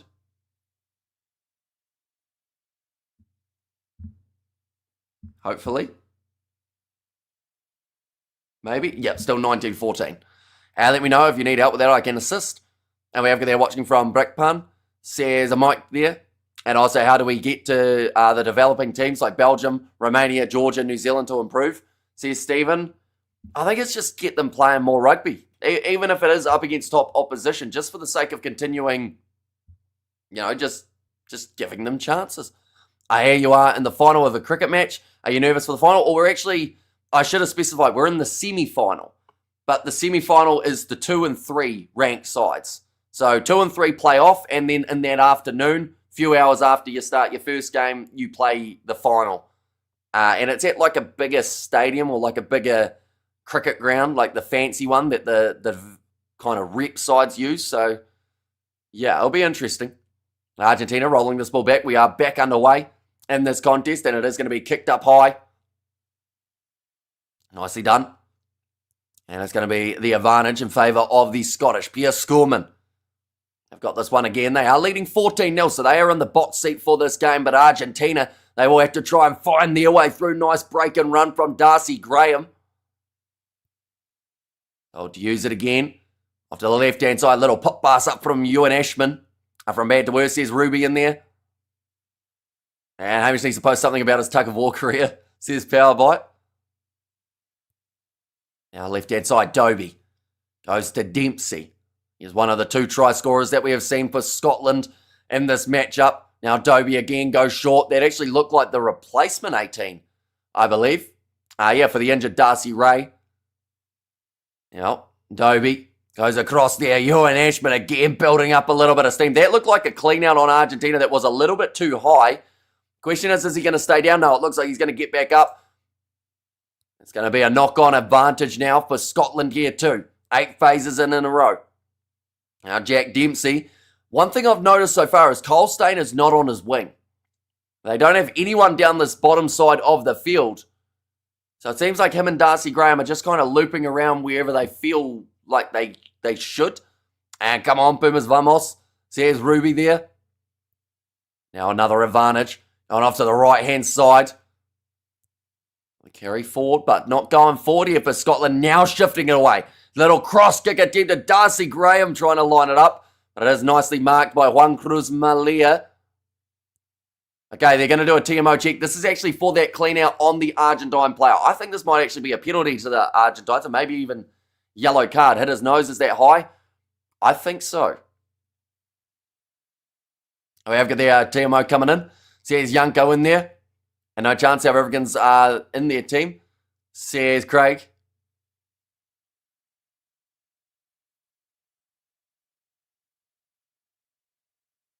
Right, we heard it there, Angus Gardner. At the moment, we're just about to learn the severity of this one. Right, here it is. It is a bit high from Rory Darge. He kind of clips him on the cheekbone with the shot. So I would argue that is high from Rory Darge. I think this is going to be at least a penalty to Argentina. And TMO from out of nowhere with a steel chair, says Big Rig Joe. I think that Argentina is going to make a move here. Says Sean. Well, if Scotland go to the bin and they have an extra man out there on the field, the Argentines, I feel like that is where they can try and really get something going. And crunch, shoulder to the gob, says Jimbo. They're saying there that Rory Darge, in real time, it is hard for him to change his body height, but he has connected high. And I think they'll play on, says Scott. And red card, says Craig Morgan, is his prediction. And a yellow card, says Sean Watson. Good chance for the Pumas to gain some momentum, says John. You're definitely with the fact that Argentina, they were defending at the time that one happened. They were only a few metres out from the line, and it was a penalty advantage to Scotland. Nope, no pen play on, penalty Scotland, says Scott there. And at least it wasn't Stain or Schoolman. They would have been given the permanent red, says Youngko. Feels like a penalty and nothing more to me, says Big Rig.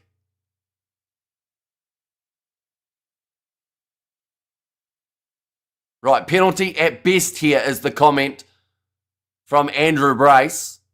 And it seems like the TMO is on the same page. Really, really low danger is the call.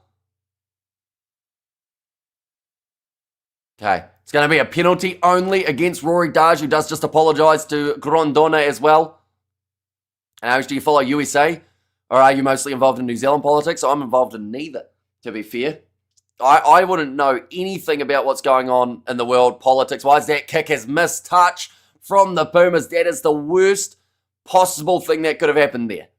This test is like watching a third day of Test cricket. The commentary is entertaining, but the game is meh, says Ruby. And speaking of Test cricket, we might be covering some of the Ashes on the channel. Hopefully, we will be able to get that going. Of course, this weekend, first match might be a little bit tricky because of how busy it is going to be for the last big weekend of international rugby, and as well as the weekend after, actually, now that I think about it. But we might try and get some sort of thing going on the channel. Now, break and run. Ewan Ashman pops it on the inside to Pierce Schoolman, showing a nice sign of pace there. Now, wide cut out pass to Kyle Steyn. Going to be wrestled down again here. Argentina still yet to go over. Ewan Ashman goes over again, though. Second try for him in the match. Third for Scotland as they extend their lead. Now, Dr. Kiwi, who played for the Cantabs, not playing today. He is off the bench for Pablo Matera. Oh, yeah, you've got there on the bench. I'm French and I love Scotland and your national anthem, says Steve there. And ball game, says Big Rig. All I'll say, though, is we did see France ahead of Fiji 21-0. And then that game, yes, they did still win France, but it did go back to 21-all. So that kind of gives me a feeling like there could still be something coming. I'll be here for the Ashes, says Ruby in there. It's a good finish. Only 36 minutes remain. I was just trying to work out the time zones. For you guys in South Africa, it's like a 4:30 a.m. start for the Ashes, isn't it? Or maybe 6:30 a.m., actually. I could be wrong. I'm going to have a look. 1 second. Yeah, starts at 3, so it's a 4:20 a.m. start for that first Ashes test match for you guys in South Africa. I think fatigue might be an issue for the Southern Hemisphere. And we have got there, I will wear a tie, says Ruby. And Scotland are allowed to hit players in the face with a shoulder. But yesterday it was illegal, says Raymond. It may have gone through my head as well. I was quite happy with what we heard there from Andrew Brace and the TMO. It seemed like they had control of it. They said, yeah, it looks like at this point in time, not a high degree of danger, so just a penalty. And then from there, Scotland scored off Argentina missing touch. So it did hurt them big time. Now, all knocked on from Prisiantelli. I don't think we'll be a huge mile away from seeing Santiago Herreras. What's worn under a kit, says Di for a question. Nothing at all. That's a breezy time. Now going off to the left-hand side. Skip pass on the outside. Finds Kyle Steyn now. Kicks it back infield. Argentina trying to clean it up at the back with Juan Cruz Malia. This has been far from Argentina's best here. But I also feel like this has been great from the Scottish. Defensively, they have just done very well. And nothing's worn. It's all in perfect working order, says Di there. And also excelente from Juji there, from Argentina. Welcome in. Hope you're doing extremely well. Double high tackle, no problem, says Raymond. And what is nice about the Springbok matches is that Wimpy gives you a free cappuccino on match day. And also, you're saying it's not the best form from the Pumas is downplaying Scotland's great defence. Yeah, I had to add in that part about it because I didn't want it to seem like I wasn't a fan of Scotland's defence. Definitely because I did praise it all throughout the first half. I thought people may have been sick of hearing me say it, but like they just haven't let any sort of gap through. And if they defend like this up against their Tongans next week, I think that we'll see Tongans stay on 0 as well. I kind of wish they had one more big game up against like the Aussies or something. Would be a very intriguing one. I wonder why rugby didn't catch on in India. It kind of did, but it didn't on a global scale. In India, I believe it's talked about how over 50% of the provinces or the areas in India do actually play rugby. But it just isn't broadcast widely like some of the other sports in India. But they started up the RPL, which is the Rugby Premier League. It was for Rugby Sevens, where they did have the local Indian talent alongside the stars of the Seven Circuit. And that is something that's going to be continuing next year. I kind of wanted to be involved in certain regards because I wanted to know whether or not I could do the watch-along live streams like I do for these, but never heard back from anyone that I messaged. I messaged a lot of people, so in the end didn't get to cover it, which was a shame because I feel like we could have helped a little bit. Maybe we wouldn't have added a huge amount of eyes to it, but we would have helped them, have some people who wouldn't have known about it watching. Scots played well against the All Blacks. They did. They actually, I feel, deserved to win that game up against the Kiwis. Gregor Townsend, he'll be more than happy with what he has seen from his side so far in this matchup. 47 minutes in, 21-0. Well, you see there, the Argentinian coach just looks a little bit deflated at this point in time. Now going off to the left-hand side, Santiago Choco Perez goes to Pablo Matera, who recently made his way onto the field. And let's go Scotland, says M. And there is, they played a very strong first 48 minutes. It's just whether or not they can continue it for the last 32 minutes. I would say yes at the moment. Santiago Carreras, though, he has made his way on, breaking the line. Matthias Moroni looking for the corner, found the offload. Mateo Carreras has dropped the ball again. That is about his third knock on throughout this one. And maybe if teams do their training camps in India in May or June, they would be able to play in the rain anywhere, says Ruby. And also, do you remember Chainsaw? We're talking about like Brett Lee's celebration in cricket, or are we talking about something else? We have got there now that just sums up Argentina's day. It does. Went straight to Mateo Carreras. He was about to take contact with Darcy Graham, who seems to have had Mateo Carreras' number all throughout this match. And you can see the frustration again from the Pumas coach, mainly because there was a brilliant break from Matthias Moroni. He's playing like the Parsons knows. And also that should have been a try, or at least a very good chance of, after Mateo Carreras was tackled, still another chance of like someone scoring. 8 handling errors from Argentina here. They had quite a bit of Indian rugby games live on Trade Me. I was surprised by their level of skill. So here's Nars Williams. Indian rugby games live on Trade. You're talking about Trade Me as in like the one that people like auctions? Brendan Chainsaw Laney. And we have got there, this is embarrassing, no Delgi, no party. Says it was there from Cats and Allen. Under the kilt lies a couple of Kiwis and a white pudding, says Alan Taylor. And both England and South Africa need involved. Still a bit of an elite sport, says Stephen. Smoked ham, says Erno.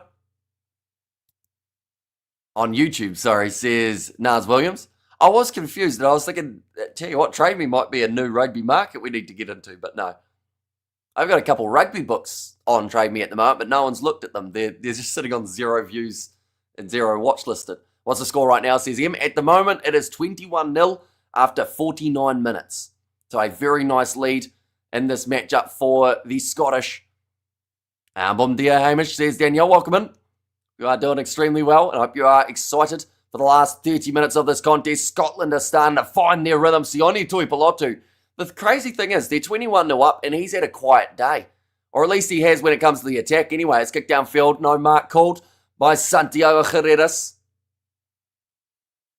Now nicely taken by Finn Russell.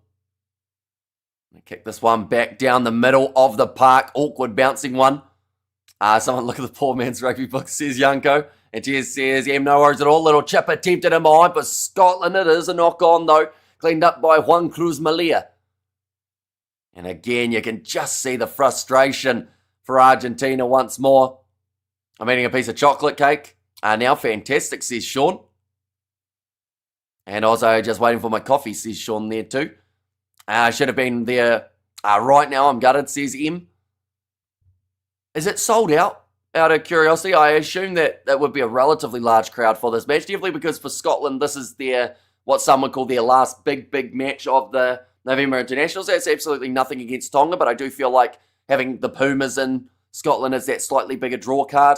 And it does look pretty full at Murrayfield at the moment. His brother is 2 Cruz Malia, says Muffin Man. And Pumas know how to start the attack, just not finish it off. Yes, sold out, says M. Yeah, it looks like a really solid crowd for this contest, and they are getting their money's worth at the moment. If you are going for Scotland in this match, they are 21-0 up. 2 tries for Ewan Ashman, and then also the try from Jack Dempsey that started it all off. Well, I'm out. This is just not worth it. G'day. Says Katzenell. Now a big push at scrum time from the Scottish. I should mention massive implications on the world rankings also on the line for this game. I hadn't actually thought about that up until now. But in the World Rugby rankings, if Argentina were to lose this game by more, in fact, I think Scotland, because of some of the results we've seen, Scotland can almost go top 6 in this scenario. Or not quite. They're 0.06 away from the top 6, which means if England were to beat Argentina next week, Scotland would be top 6 for that Rugby World Cup draw. I think. Unless, maybe. I'll have to do the maths at the end of this one. But that's huge for Scotland. The fact that they may be able to make that last leap into the top 6 category, that's a mad push. Pumas are better than this, says Jimbo, and massive scrum from the Scottish to get themselves another penalty. Southern Hemisphere teams are tiring now. It's been a long season. Says, I always butcher your name at the first attempt. And it is Melelo, I believe. But now, no contesting there from Argentina. Rolling maul, starting to move more. And 6 is up for grabs, I think. It's between Scotland, Argentina, and Australia. Yeah, see, Argentina, if they beat England next week, they also can take that spot back. Ewan Ashman breaking off the back, 5 metres out from the line. Going short side of Kyle Steyn could be well and truly on here if you are the Scottish, but it looks like you're going to go infield instead. Pierre Skurman playing as the halfback. Jamie Dobie. They are still looking off to the right. They don't trust Kyle Steyn on attack, or at least they haven't gone to him yet in this game. When they are close to the line, here we go. Oh, look like a little knock on the ground from Rory Darge, but pick and go now. See, that's Kyle Steyn there. He's actually had to make his way off the wing to go for a pick and go to be able to get some sort of chance with ball in hand. Now Sione Tuipulotu heading out wide. Same with Kyle Steyn. If they go right now, they are. Now big, wide cutout pass. Now loose ball picked up by Argentina with the offload, and it could be a full field try for Argentina. Some great pace shown from Kinghorn. Kick back infield. Awkward bouncing ball. Pumas hanging onto it for Mateo Carreras. He's had a few handling errors today, but he does just about hang on to that one. Argentina, they've got about 7 men to the left-hand side. All they have to do is get it through their hands, but a great tackle from Scotland's crucial concrete defense, and another drop ball from Mateo Carreras, but they rule it as a penalty against Scotland. Vamos, says Ruby. This is a shocker for the Pumas. I may need a tequila or 3, says Ruby. Alice Dempsey try. It was a very nice one. Oh, the step there from Santiago Carreras. Wanted to take it quickly, but isn't allowed to. But yeah, it was the no-look pass from Finn Russell. Just fed him straight through a gap, and then the big man at number 8 put on the pace. So Blair Kinghorn, actually the player who receives the yellow card in this scenario. This could be Argentina's big chance now to try and get back into this game. They haven't got a massive amount of time. I'm trying to work out who's the guy who went off in the loose forward trio for Pablo Matera. Was it Juan Martin Gonzalez, Grondona, or Oviedo? Because if Oviedo is still out there on the field from 5 metres out from the line, this is when you chuck him off the back and see whether or not you can have him bulldoze his way over the try line. And I can't believe that, says Sebastian. Hamish looking awesome in your grey hoodie again. And 38-21 for the All Blacks 15 with 8 minutes left. Getting updates from someone who is there. And the price for having a genius 10, says Jimbo. Yeah, every once in a while it does go wrong. Players must be selected on merit to play for the Springboks. South Africa select players on merit and they are rotated. So here's Desmond. As it's the same Argentina that beat Wales, pretty much. Like, with the exception of a couple little switches here and there, this is a very similar Pumas side to what we saw up against the Welsh last week. But Scotland's defence, like, you guys are going to get sick of hearing me say it, but it's just been strong. Right, Oviedo has made his way off, but Matera is now on the field and he is trying to bust through. Now going off to the left-hand side, unless, of course, they have moved Oviedo to 6, but no, Grondona is still out there. Now, almost an hour without scoring for the Argentines. I see Santiago Chocobarez. He is waiting for that ball next to Pablo Matera, but instead we'll just join him and push him towards the try line that little bit further. Who is going to be the Argentine who can break through? Julian Montoya, almost over the line. They want to check this one.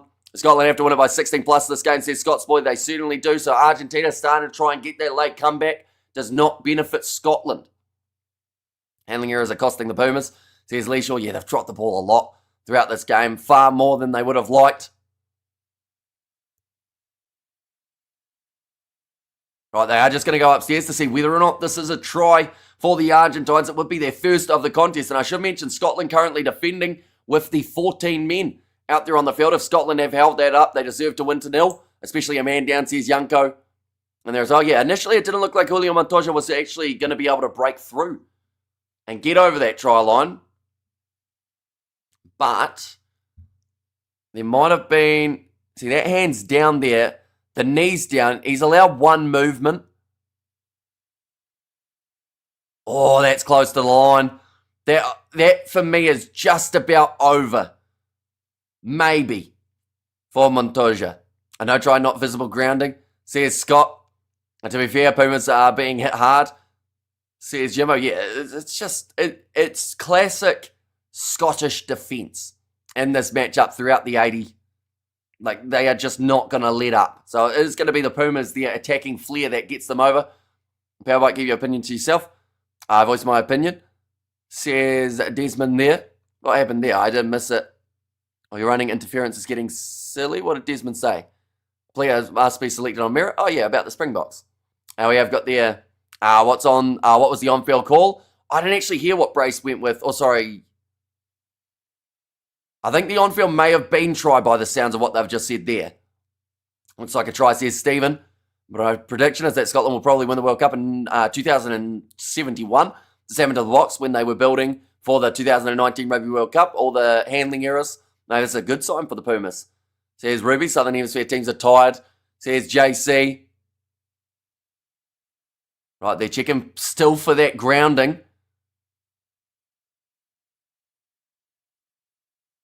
There's a replay. There's 50 replays going on, but whether or not they reach a decision here, we are soon to find out. They're still undecided, though, by the looks of it.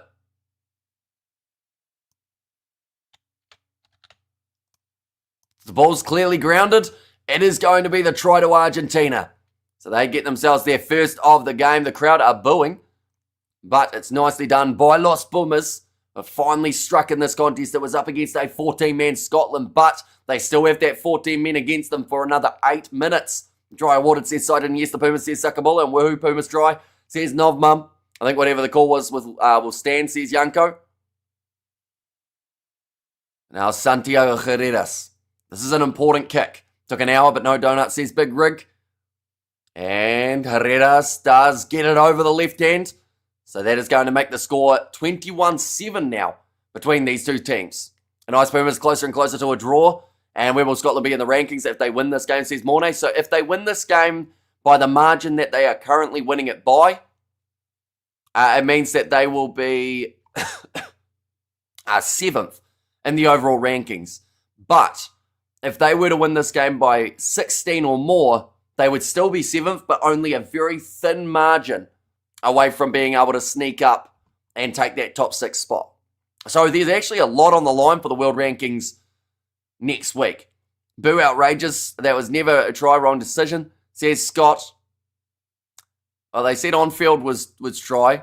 They said that there was clear grounding and he was over the line. So I feel like there's not much that says that wouldn't be a try. But now Matthias Maroni running down the wing, looking for the offload on the inside, manages to find Mateo Carreras, and that was a little bit too high from the Scottish. So an advantage now in favour of Argentina. Shortboarder Thomas Gachot, who manages to break through one for Ewan Ashman, drags him down. Now Santiago Carreras, he's been the game changer of this backline for the Pumas, breaking through, passed on the outside. Juan Martin Gonzalez, he had about 3 passing options, but he went to absolutely no one and butchered the try-scoring opportunity, but now they can still go short side. Santiago Carreras delays the pass. Now going off to the left-hand side again here. Just seems like they've found that next little bit of momentum for the Argentines. Moyano going off to the left-hand side, or at least it looked like he was about to, but instead we'll leave it for the big forwards. OMG Pumas, says Craig. They are having a massive 5 minutes right here. Now told to use it again. Santiago Chocobarria is set up on the short side just in case they decide no, he's telling them to go the other way, and it's a pick and go from Thomas Gachot, 1 metre short. Referee watching this one very closely to see any sort of grounding that could come for the Pumas. Again, 1 metre out. Moyano going across, power from Rodrigo Isgro, scores again. Argentina have 2 in a row, and it's back to 21-12. This game, just like France versus Fiji, it is not over yet. Pulling it back, says Ruth. And come on, the Pumas, says Sean there. And yes, the Pumas, says Sakabula. And I'm running behind his own support players and confusing all of them. It's a perfect summary of the game. Yeah, he just didn't quite seem to link up there in the big run from Juan Martin Gonzalez. But Rodrigo Isgro just goes over the top of Finn Russell. Huge try there for the Pumas.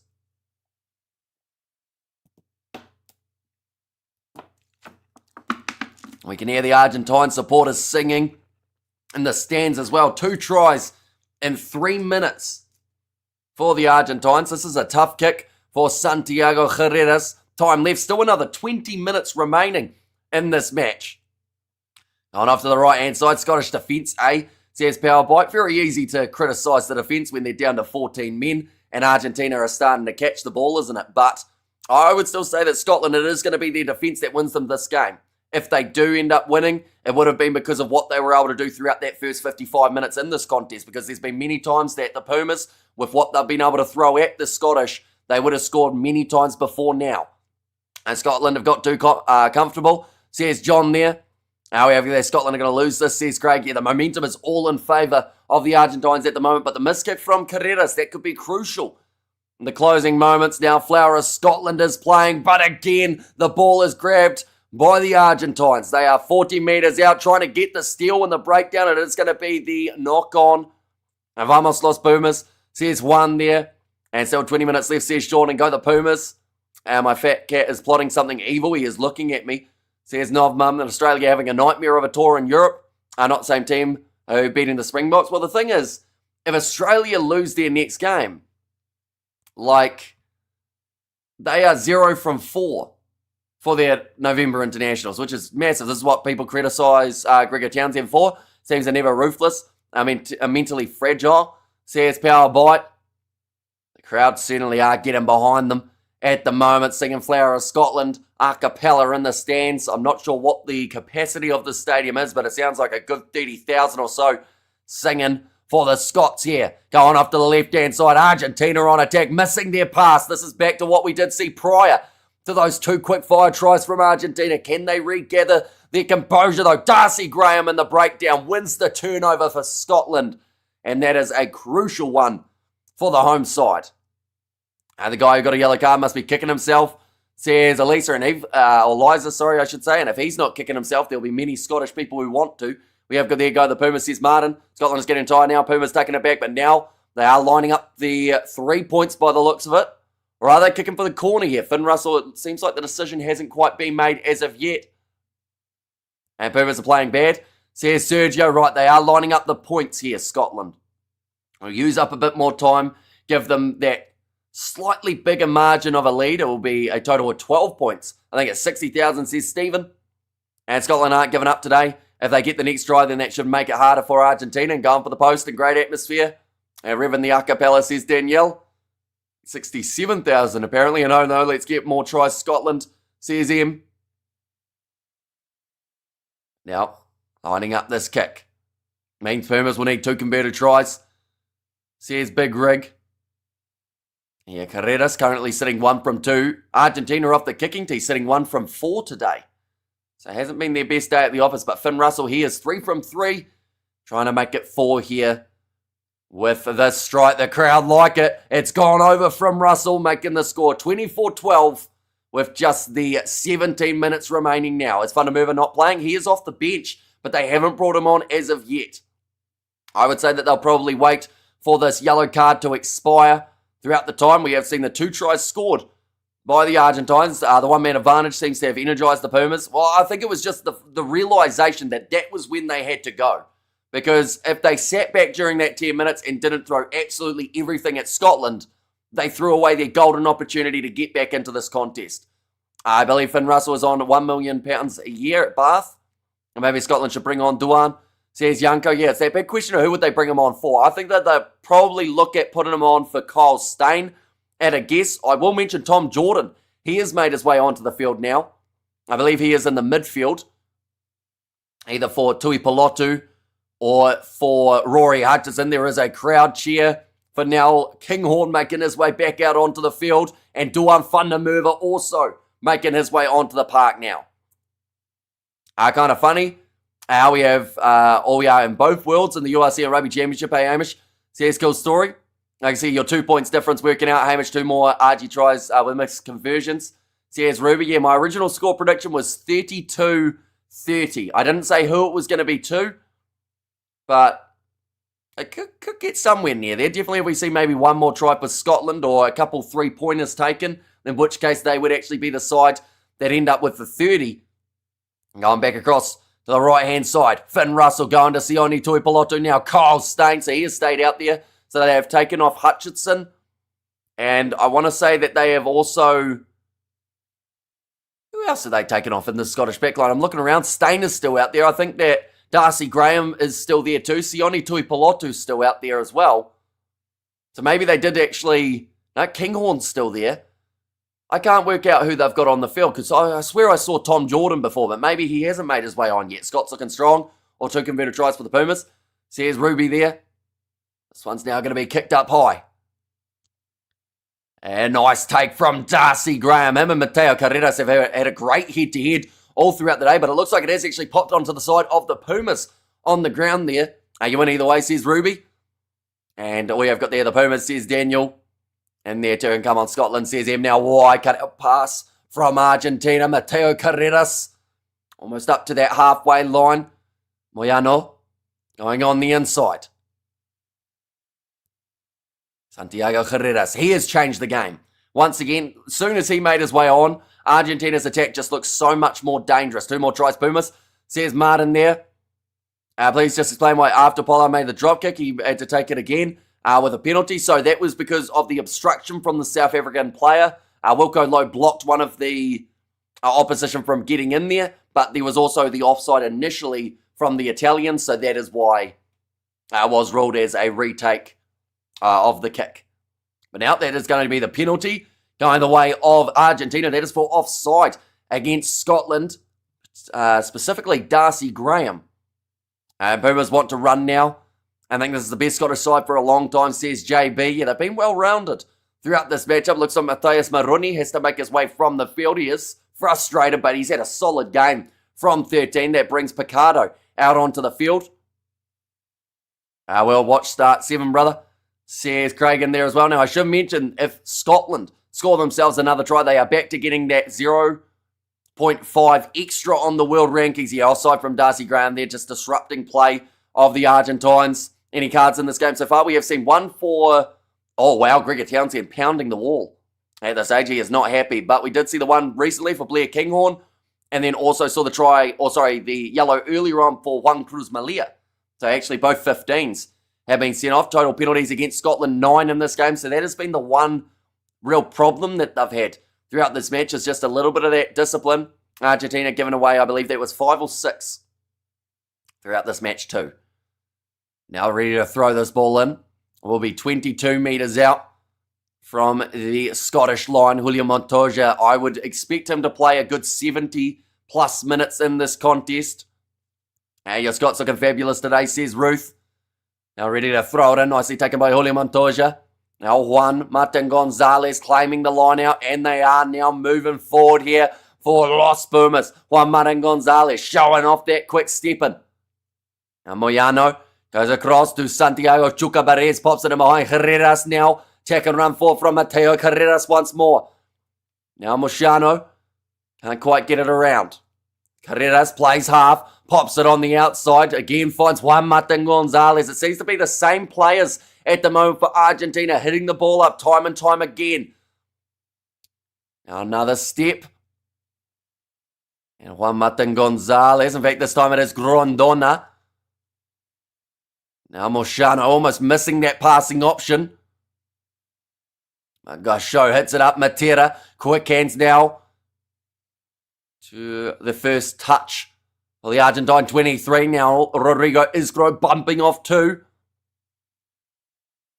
Scotland at the moment, their defence has been strong throughout this game. 9 phases in a row, but the discipline has been where it's lacking. And we see there once again just trying to get that steal in the breakdown. Ends up backfiring for Elliot. Miller Mills 1. Cruz Malia dragged down just short. Still under the penalty advantage here for Argentina. Back across to the left-hand side. Another offload. Matera now quick stepping from Picaro going sideways. They're 15 metres out from the line. Graham trying to rip it away and they'll go back for the penalty again. I feel like this might be another last warning, I would say, for Argentina. Or sorry, for Scotland. Darcy doing well. Who's the man of the match, Hamish?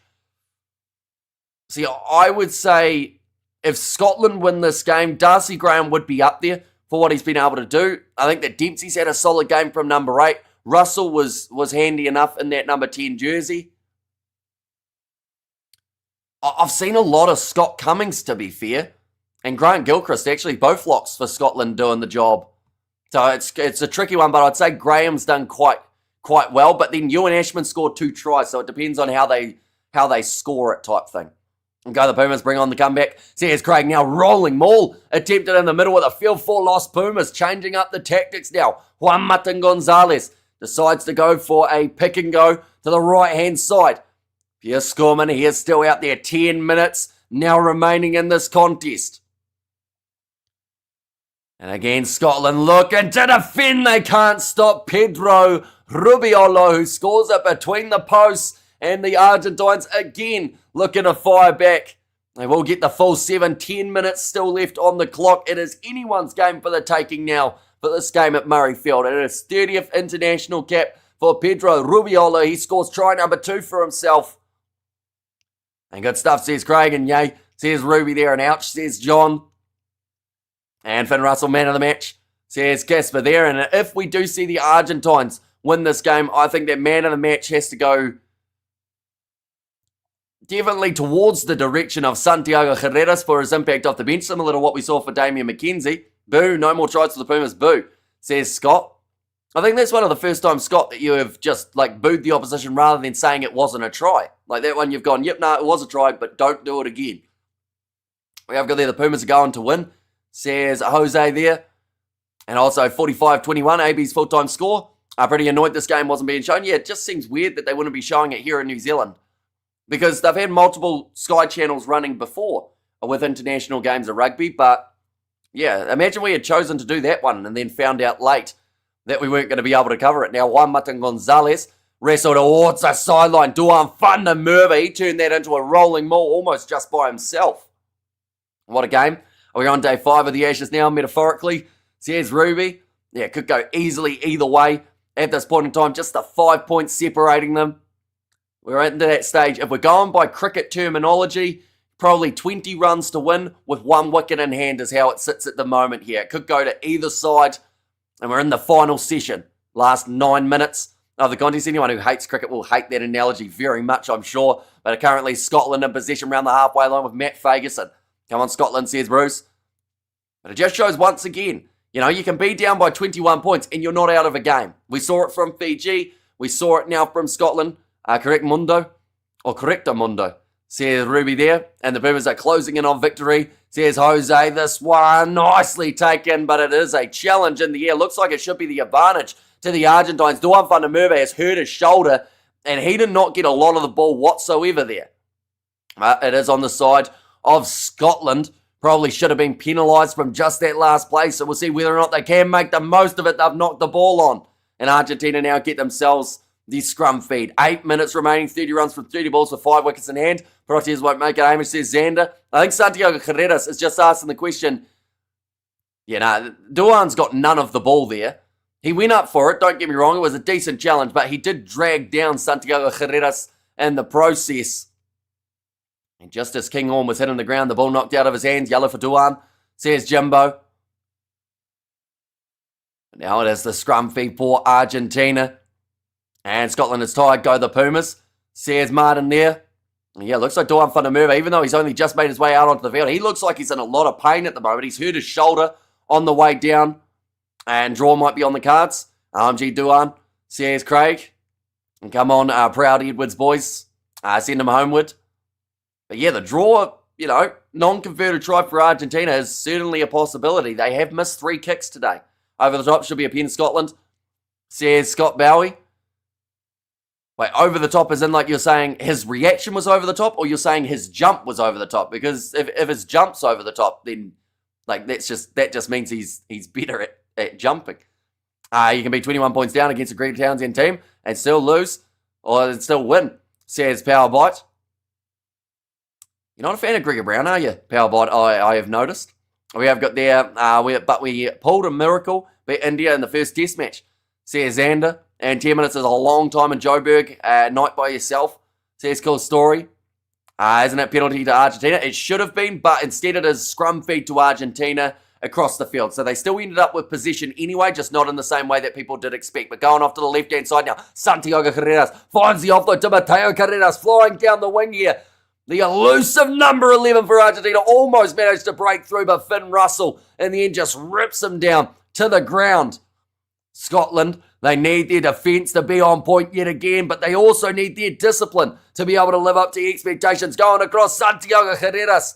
I'm giving him man of the match. Even though he's only been on the field for a short period of time, he has been a match changer for this Pumas team if they are able to come back and get the victory. Moyano now going across to Juan Cruz Malia. 5 phases in for Argentina, only 3 metres out from the try line. Momentum has completely changed. Now again, Argentina, that's close, 1 metre short of the try line. They just had to make the right decision here as they've only got the 6 minutes remaining. So one wrong choice here from the Pumas. It could be the difference maker. Now going around the side. There's almost a bit of a hush around the ground at the moment. That is so close to the try line for one. Martin Gonzalez, he's told to release it. Now around the side again, Ignacio Ruiz. That looked like it was held up on his arm. If the referee goes upstairs for this, oh no, Argentina realised they were short. I was going to say, if they go upstairs, this is going to be a goal line dropout. Now over the line, no, maybe. Argentina convinced they have scored between the posts. Pablo Matera, he looks happy enough, isn't the All Blacks 15 playing? They did play up against Uruguay, managing to get themselves the win, not being broadcast here in New Zealand. Good transmission, says Danny, thank you very much. But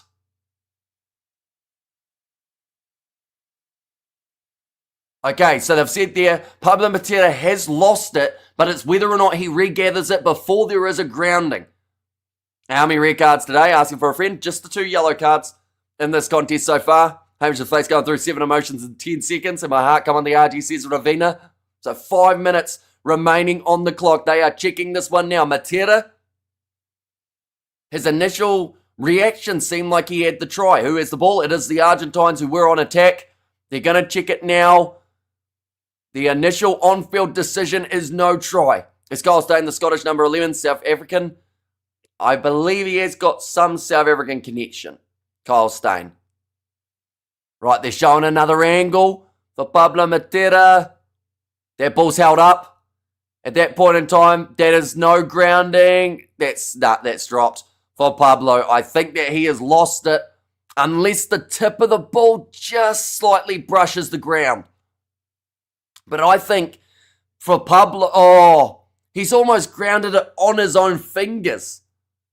So it's whether or not they call this as there's still the grounding of a slight touch of the ball on the grass, or whether this one's just going to be ruled out as held up.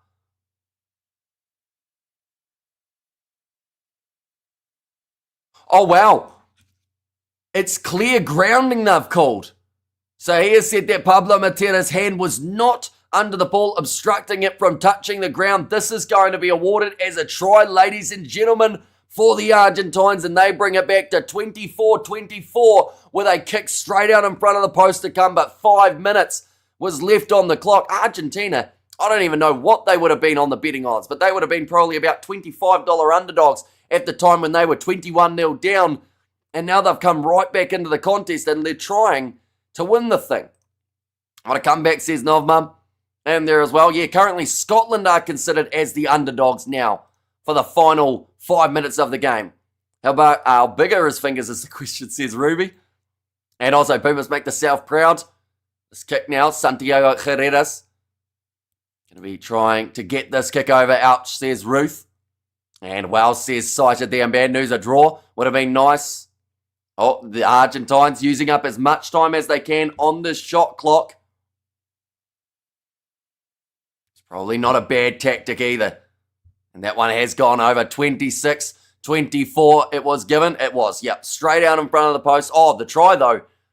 I was a little bit surprised by that decision, to be honest. It looked like Pablo definitely was in control of the ball at the time where he was looking for the grounding. But there was also that case where the on-field was no try, so they needed clear, conclusive evidence, and that is something that the Timo felt like he had found in that scenario. What a weird game, says iLollipop. It's kind of summed up the International Rugby weekend, hasn't it? And Pumas no try, that was cheating, says Scott. But now the Pumas, they are leading by 2 points with the 4 minutes remaining on the clock.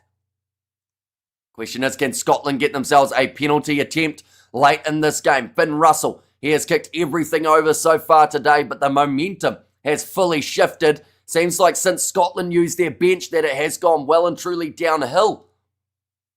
Jamie Dobie, he is still out there on the park. 3.5 minutes remaining in this match. Scotland in possession, 40 metres out from their line. Dobie with the little chip in behind. Kyle Stain trying to run onto it, but again, it is Santiago Herreras trying to find the gap passes on the outside to Juan Martin Gonzalez.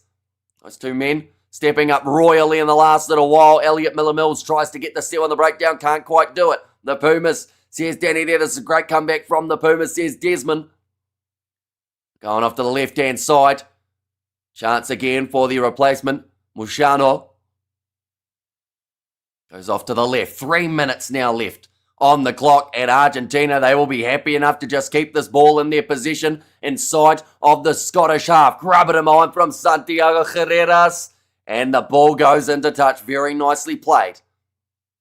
We have got there, let's go the Pumas, says Brett. And unbelievable, says Ruth there as well. But now 2.5 on the clock. It is ticking down quickly. If you ask Scotland, did Duan van der Merwe ruin the game? Says Cool Story. I mean, his presence definitely was not felt off of the bench in this contest. In fact, I'm looking through at this bench. I don't think anyone for Scotland has done better than the starting lineup. Maybe you could argue that Matt Fagerson, because of the fact that he made his way onto the field very early.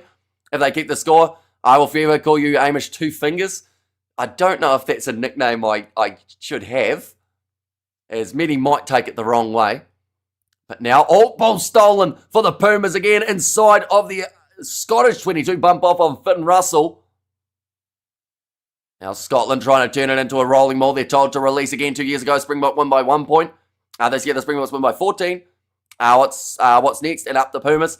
Says Tebow there. Now passing across to the left-hand side again. Breaking the line. Chance here for Argentina. They score it, and that should be the game. Justo Pichardo manages to score. And Argentina, if they get this kick over, they guarantee the win. If they miss, there's still half a chance of the draw. But what a comeback from the Southern Hemisphere side in the Los Pumas here. And that has possibly booked themselves their spot in the top 6 at this point in time, because there were questions. They were down by a big margin. And Pumas will get battered against England. I mean, with a comeback like this, it will be very interesting to see how Pumas go late up against the English. In that regard, Vamos Pumas, says Rugby Itch. I will mention after this match, we are going to have a guest on. So, Tim, if you want me to fire you an email as well to join in, be sure to let me know. And I can do just that. Vamos Pumas says Eduardo. And there as well. But this has been an incredible comeback. And, man, your 2:30 prediction wasn't far off, says Big Rig. And now, lining up the kick, does get it over. And that secures the win for Argentina here. 33-24. The way that it currently sits. One moment, I am about to sneeze at the worst possible time, so I will very quickly mute. But this is about to be a massive win for the Pumas.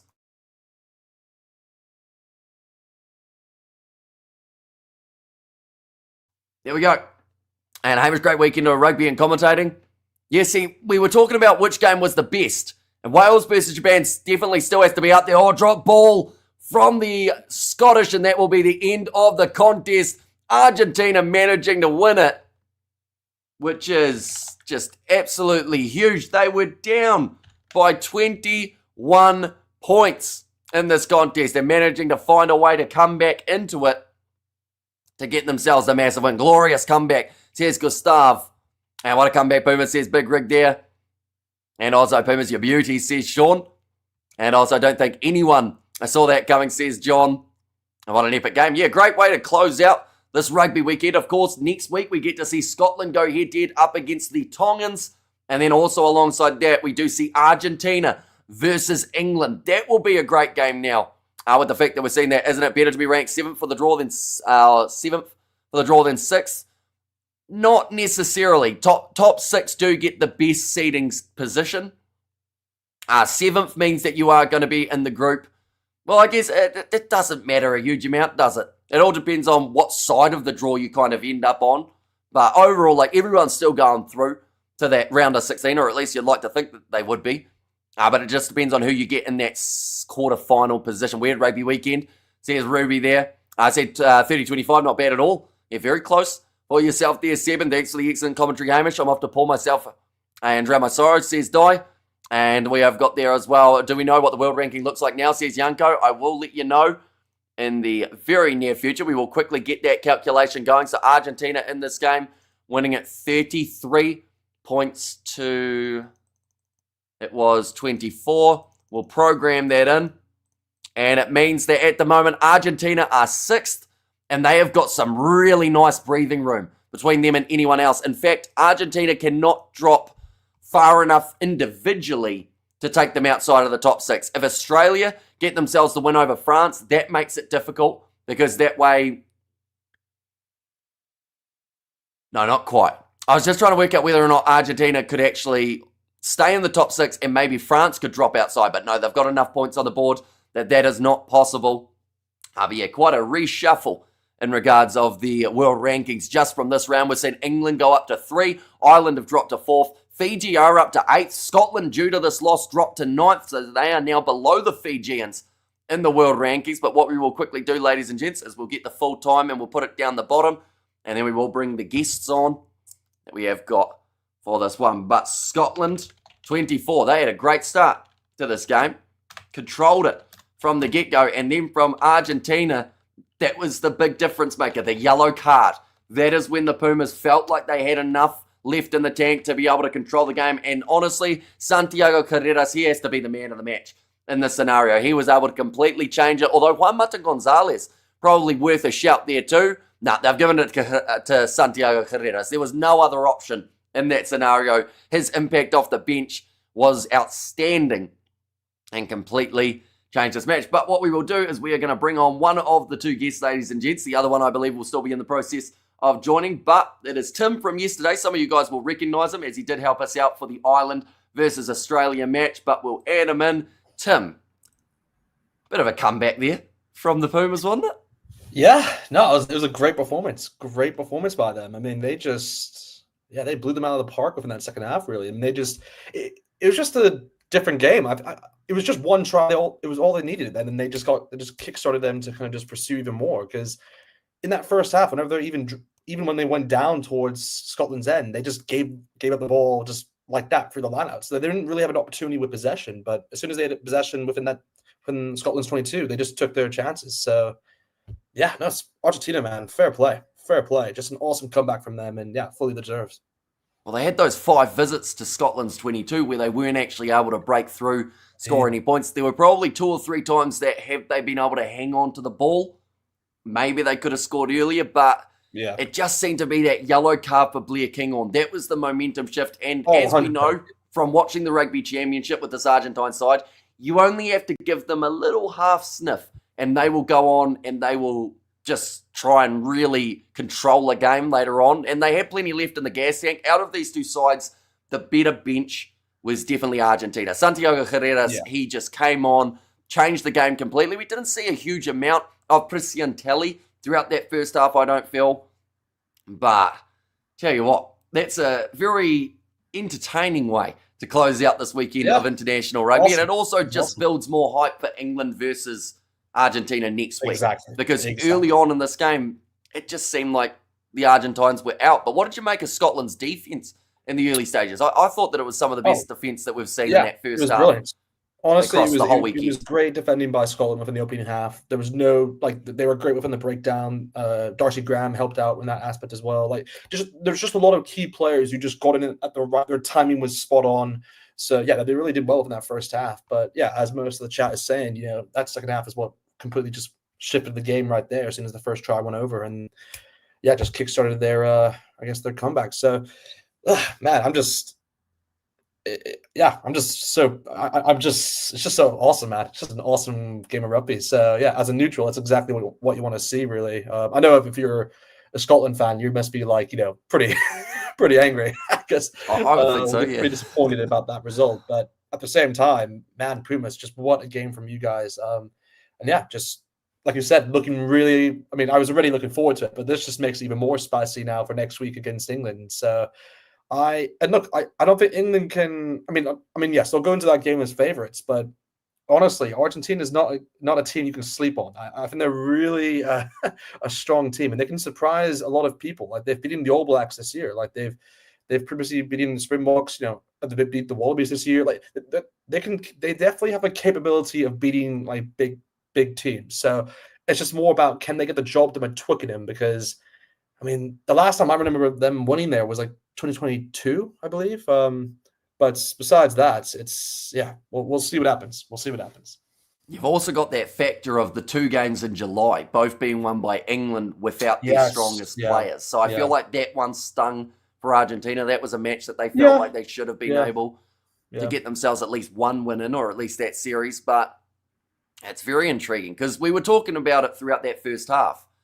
Like, you saw Scotland, we were talking about the world rankings and saying, well, they can actually finish in the top 6 the way that it was sitting. But now, because of how it sits, they probably don't have much of a chance. And they've actually dropped below Fiji now in the overall standings. Wow, okay. Yep. Okay. So they are currently sitting, 1 second, we'll get it up here with a little bit of luck. They are sitting in 9th in the world rankings at the moment. Now, I don't think they'll be caught by anyone below because it is Italy, and then, of course, Georgia is about 6 points behind. What a monster of a comeback, says Ravina. Yeah, an absolutely massive one.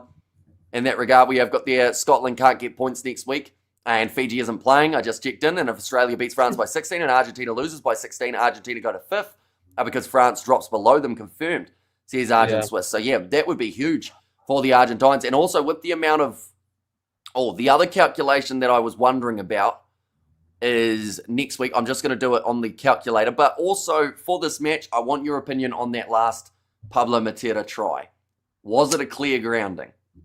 Yeah, I mean, I've seen that. I mean, like this is the things I've seen that countless times within Super Rugby and the Premiership where they've given that try in terms of like a TMO, like where if the ball graces the ground, they're going to give that. Like it's not like I haven't seen that in club competitions. That's very common. It's just more.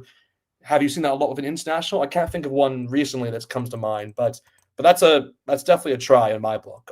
It's just more, I guess the thing about it is more like, okay, you see him like not have the ball afterwards. So it's like, oh, does he lose the ball? But at the same time, it goes backwards anyway. So it still would have been Argentina's possession. So it's one of those where I guess that's where the argument may go into, but he clearly puts the ball down. So I can understand maybe if people are, I guess, disappointed with the decision. I mean, I would if I was a Scotland fan, because it's a very minor like touch of the grass. But Yeah, no, it's a try for me. But again, that it can go 50-50, so I can understand everyone's argument around it. So, Tim, I've been doing the calculations, Okay. and they are as follows.